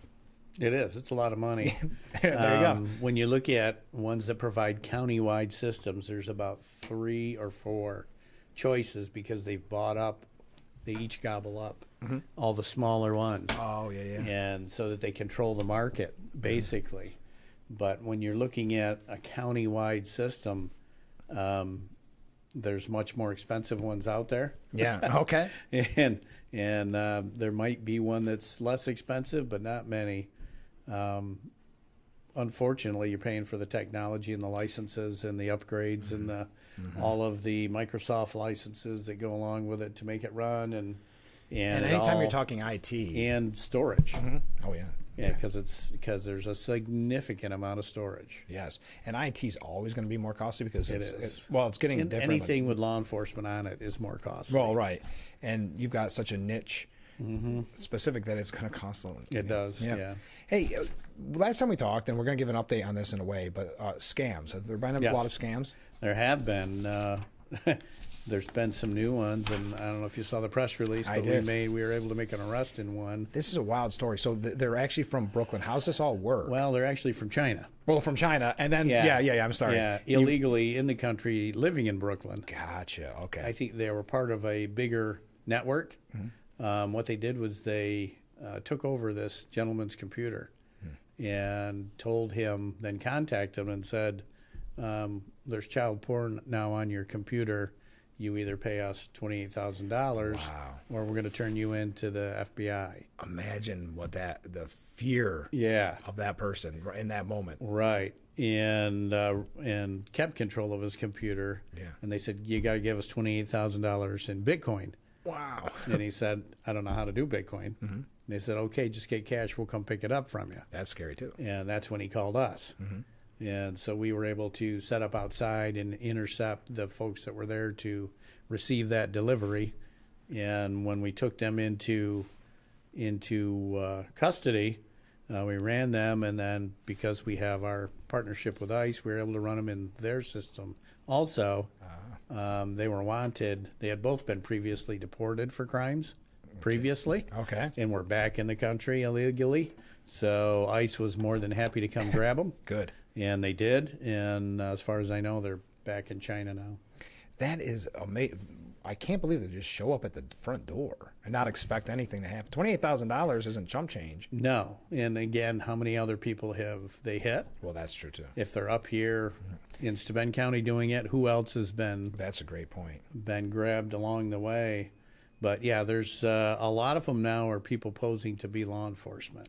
Yeah, and we talked about it last time. Sean talked about it. But I think you were saying that because there's a Steuben County, where is it? Indiana. Yeah, that there's a little bit... They mix them up sometimes, yeah. But that they really...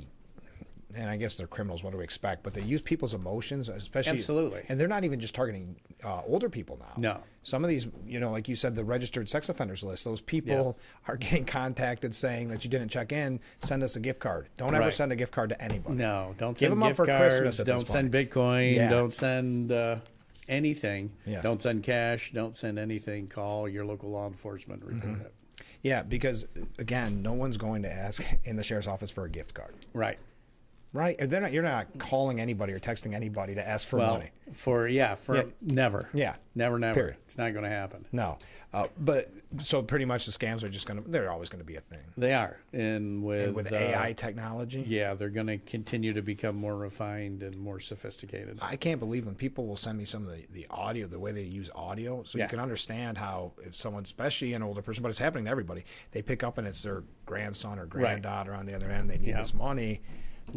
Nasty. But I'm glad you caught those two. Well, and one of the things they're doing now is if you answer the phone, that verifies that it's a good number. Oh, yeah. So then you're on the list. Gotcha. Right. And you can't get on a do not call list for scammers, probably. Right, because they're already committing crimes. They're not going to pay any attention to that. Yeah. Wow. All right. So we're covering a little bit of everything. Let's see. Where do I want to go from here? Anything going on local races-wise? We got a general election day coming up on the 4th. We do. Matter of fact, early voting is open now. Yeah. Vote early. And what was it? Vote early, vote often. But just early. Just vote early. Yeah. Yes. I'm going to go over, maybe today, maybe tomorrow. But I went... Last year was my first year doing the early voting. It's so easy. I love it. Because you know how election day is. You might forget. I can't think how many times I got settled in at home and realized, all right, let's get back. Well, and I've had where if I didn't vote first thing in the morning, I'd get tied up at something at work and not make it back before 9. Oh, of course. And missed voting. I've had that happen to me. Yeah. So now I don't miss voting. No, and the thing is, it's very quick. And that was even during the presidential election. Yeah, no lines. There's no lines. No lines. Which is whatever that says. But yes, everybody, and pretty much standard local races. You know, we've been doing our best job as we can here on the program to get as much of the word out. But that's going to be tough with even year elections coming up and all that. Yeah, and we're already working with the Board of Elections. We do the pickup from both early voting sites every day through early voting, and then we'll do the pickup on the day of, on Election Day. That's always a big enterprise, picking up at all the polling sites across the county at one time. There's a lot of polling sites. Yes, there are. We did them down a little bit recently, didn't they? Yeah. But still a lot. I mean, but that's why make it easier on the sheriff and get early voting. Early voting. That's we our love PSA. early voting. Yes. There we go. We're going to take another short break. Stay with us. We'll be right back with Frankly Speaking after this.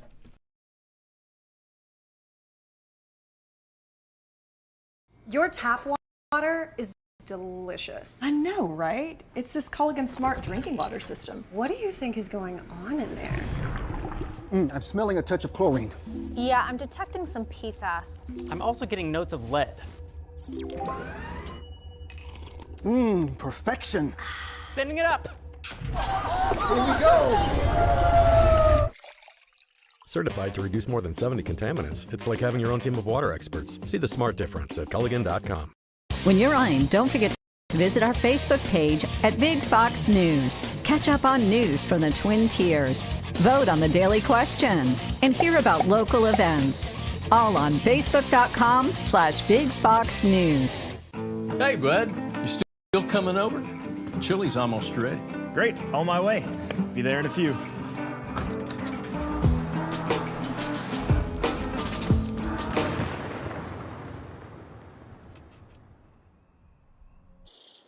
Hey, buddy. I'm starting to get a little worried about you. No seatbelt. Give me a call when you get a chance. Love you. In a few words. Urkel, glasses. Nerd. It pays to know your nerds. If you guys didn't get nerd with me sitting up here on this show, 25 words or less. Weeknights at 5 and 5.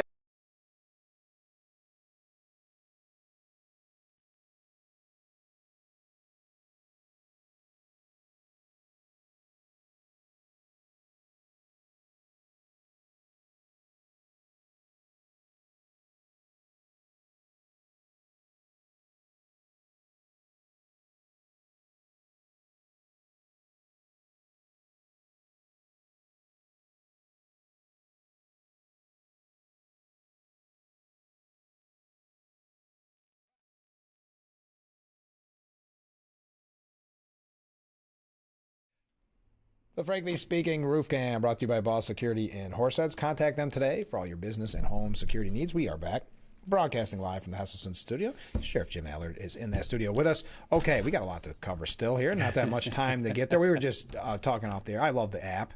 That's my favorite part of my morning routine. I do Wordle, check out the app, see what's going on at the sheriff's office. See who's in, who's out. Yes. Yeah. And then see if there's any Market Street regulars. But it is actually very helpful.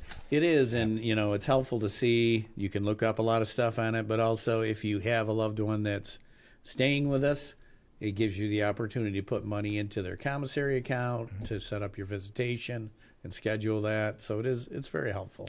This is a good question. Mark writes in, are you prepared for possibly getting people getting unruly and causing havoc if the SNAP benefits are interrupted? Because there's been threats online. I know a lot of people and on TikTok and Instagram saying, if you take this away, we're just going to go into the stores and steal and these type of things. Yeah. Is that something you probably just always prepare for that anyway? Well, it's something that we're always concerned with, and a lot of our clientele are folks that abuse SNAP benefits. So we are very cognizant of that group of folks that are receiving that are in need. So I think in this region especially, you're going to see things like Catholic Charities and other folks step up if need be. I think so too. Yeah, with food bank stuff. And again, we just gave 800 pounds of food to the food bank. I think we'll be ready for it. But it's always a concern because this shutdown benefits no one. Exactly. And the sooner it's over, the better for everyone. My heart goes out to the federal workers that aren't receiving paychecks. Yeah, military. That's how you know this was originally developed when the first shutdown was just to make it as painful as possible. Because when you're talking about somehow our military being non-essential employees by definition, explain that to me. Yeah, how does that happen? Congressmen and women are essential. Yeah. Something doesn't add up there. But yes, there's so many outlets. I think people realize, but you've got food pantries, a great one at Painted Post. You've got the Salvation Army. There's a lot. Painted Post has one. Corning has one. Almost every region has one. And, those folks that are truly in need, my heart goes out to them. Absolutely. And I'm sure folks will step up to make sure that we don't have starving children. Yeah, so great question. Thank you, Mark. Corrections officers, how's everything going? Hiring, you guys up, you down? We're about the same. Yeah. About the same. We hire one or two and then we'll lose one or two. That seems to be consistent. They're going to they're back at the table with the county next month for a new contract. My hopes are that a new contract will help us recruit. Okay. And that we can make some gains there. Yeah, because that has been a struggle. Well, and they're working their tails off. Yeah, they really are. I'm sure. Yeah. Now we're not. No segues. Boater train. I'm not even going to. Well, I thought you were going to segue into the luncheon today. Oh, that's right. Why wouldn't I? And I was going to bring up boater training. Tell me about the luncheon. I was looking forward to hearing about this. What are you making? We're doing sausage, peppers, and onions, and on the grill and the griddle, and then we have some salads too. And for all employees again. Yeah. And I have to give the county a plug because they're actually paying for the food and very nice, allowing us to do that. But it's another appreciation. And then at noon we're swearing in a bunch of new folks. Yeah. That we That's great. kind of postponed the swearing in ceremony for a little bit, and getting that done and recognizing them. It's always enjoyable. Yeah, it's the camaraderie. It But now is. here's the question. Because the luncheon's before the swearing in, since they haven't officially been sworn in, are they not allowed to participate in the luncheon? Before and during and after. It goes from 10 to 2. Oh, does it? Okay. So they're okay. covered, yeah. All right, good. Phew. That wouldn't have been. That'd be kind of cruel, wouldn't it? Hey, put that down. Put that down. Not until noon. No. What time is the swearing in? Noon? Yeah, it's at okay. noon. By the lunch. And you had mentioned, new at the sheriff's office, parolee checks. Yeah, so we partnered with New York State Parole, and they're renting a little space from us to be able to bring in and do parolee checks in our office in one of our secure rooms. That helps them out, so they got a place, an easy place for folks to come to. But also, if someone gets violated, we're right there. Right. We take them right in the jail. A safety issue. Yep. All right, let's take our last break, and then we're going to wrap up today's edition of Frankly Speaking. So get your last-minute questions in for the sheriff, and we'll be right back.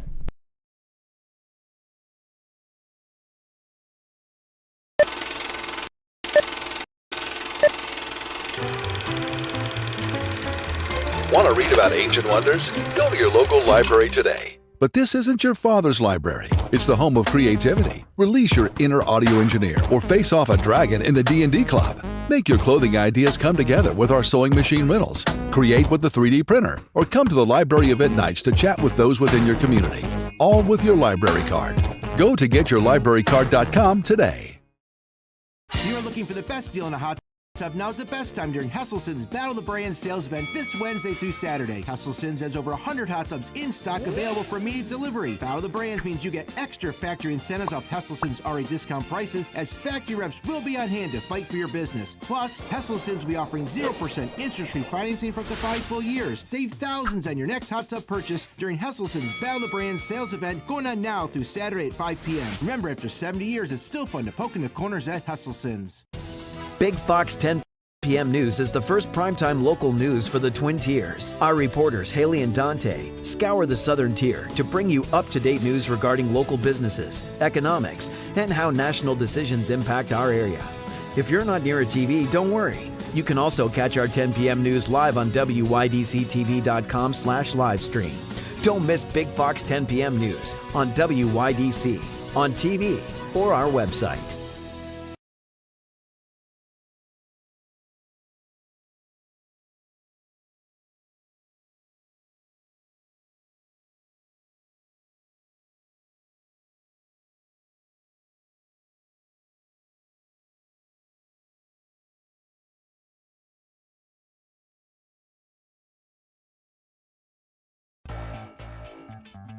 The Frankly Speaking Roof Cam, brought to you by Boss Security and Horseheads. Contact them today for all your business and home security needs. We are back, broadcasting live from the Hesselson studio, wrapping up today's edition of Frankly Speaking with the sheriff. First of all, morning, Frank, says Sergeant Dave. Sergeant Dave says, I'm trying to put this shutdown in perspective. Back in the 70s, I worked for Westinghouse Electric and had 4 children.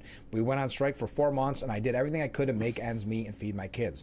Life is hard sometimes, and you have to do what you have to do. Mm-hmm. It still can stink, though, at times, but... Yes, it can. Hey, boater safety, even boater training, still going on? Still going on, yep. Yep. You're doing your due diligence. We are. You know what? Everybody's going to be angry. And I should have started with this, but what's new updates with the county? Oh, the saga continues. Yeah, okay. You know. There you go. So no new updates. Yeah, we filed our response to the appeal, and the appellate court meets early in the year, so. Oh, okay, so yeah. Now it is just the waiting game. Yeah. Oh, okay. Well, I'm still going to ask every time. Yeah, I know. Okay, good. School safety. Tell me about this. We talked about this last time. Yep. What's the CLIPS program? So that's a company, and actually it's founded by a West High graduate. Beautiful, finally. Yeah. And he's moved south and started a company. And what they do is they provide the ability for first responders to take over the cameras in the school in an incident and see real time on their MDTs as they're responding what's going on. So it used to be the training was grab people as they come out, get some intel before you go in. Now we'll be able to have direct feed from the cameras in the school districts that have this program and be able to see, should there be that bad day, we'll be much more prepared as we enter. I'm surprised Good for him. I'm Yeah. surprised that hasn't been Yeah. done before. Yeah. 'Cause that's such a scary thing when anytime you see that on the Mm-hmm. news, but when you see them trying to get some information, you don't know Yep. what's going on. So the people entering are going in blind in a bad Correct. scenario like And that. this alleviates that. Yeah. So right now, 4 districts in the county have it. I think 2 or 3 more are working on it. So I'm very excited about it. And everything's going good. We talked about this last time. We should start doing an update on the school resource officers. Everything's going good with them? Very, very good. Yeah, Need a few more. Oh, do you really? Always need a few You more. need to- and I get- Always do, yeah. Because we hire retired police officers. Yeah. And for those positions. So as the retirements go, then as our employment goes. Well, I like how rewarding it is for, because I've heard it in the past from SROs that it's Mhm. rewarding for them, but I also like that it builds that, what we talked about going back to Zoran Mamadani, it Yeah. builds people actually respecting law Correct. enforcement instead of seeing what they see on TV, when they see at the news. Yes, it builds that positive relationship at a young age. And, all you got to do is go to any of our successful SROs and see them high-fiving kids as they I come know. off the bus. I know. Or getting hugs from kids as they come off the bus every day, every morning. That's how their day starts, and it's amazing to see. It's got to feel pretty good for them. It does. And it's great to have It's those. so different than what they came from. Yeah.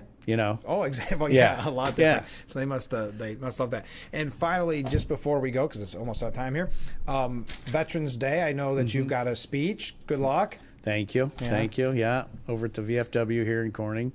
There'll be various, I know over at the monument here, Corning does one every year. Bath does one at the American Legion every year. Most places around that have legions do something on Veterans Day and support your veterans, obviously. Yeah. And then you've got all your people back at headquarters waiting for record management systems. Yeah. Oh, they're training like mad right now. Yeah. Everybody is. All the end user training's going on. All the classes and like Yeah. that. Yep. I don't envy them. No. But it'll be good in the long run. It will be good, and this new system allows us to do a lot of pretty cool stuff that we couldn't do before. Oh, So great.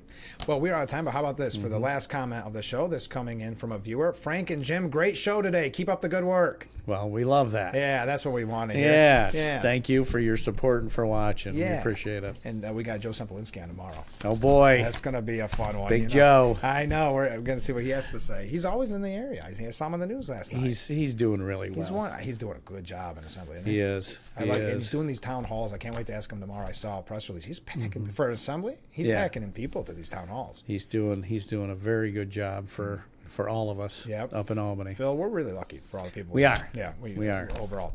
All right. Oh, go ahead. Did you say? That's it? That's it, buddy. I like to blow the interview right at the end. That's how, all right. Trying to make it uncomfortable right at the end. I just want to say I haven't broken any equipment today. No, we're good. My hands to myself. It's been good. It's been perfect. All right. Join us tomorrow for Frankly Speaking here on WYDC TV. Big Fox, thanks for giving us so much time. And we'll see everybody tomorrow morning at 6. I look forward to it already.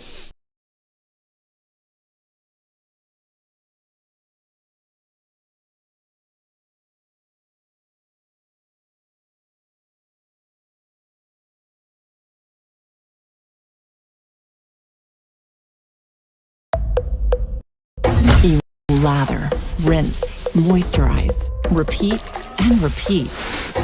But it never feels like enough. It's not your products. It's your water.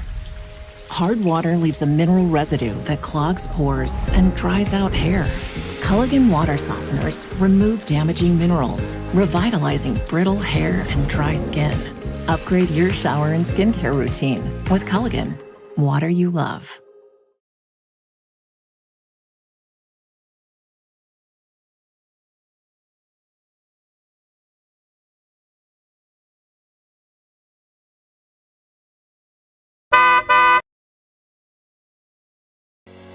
Lease a brand new 2026 Nissan Rogue SV all-wheel drive featuring heated seats and heated steering wheel for only $359 a month for 36 months. Make Carbine simple. Drive your deal at Simmons Rockwell Nissan in Horseheads and Hornell.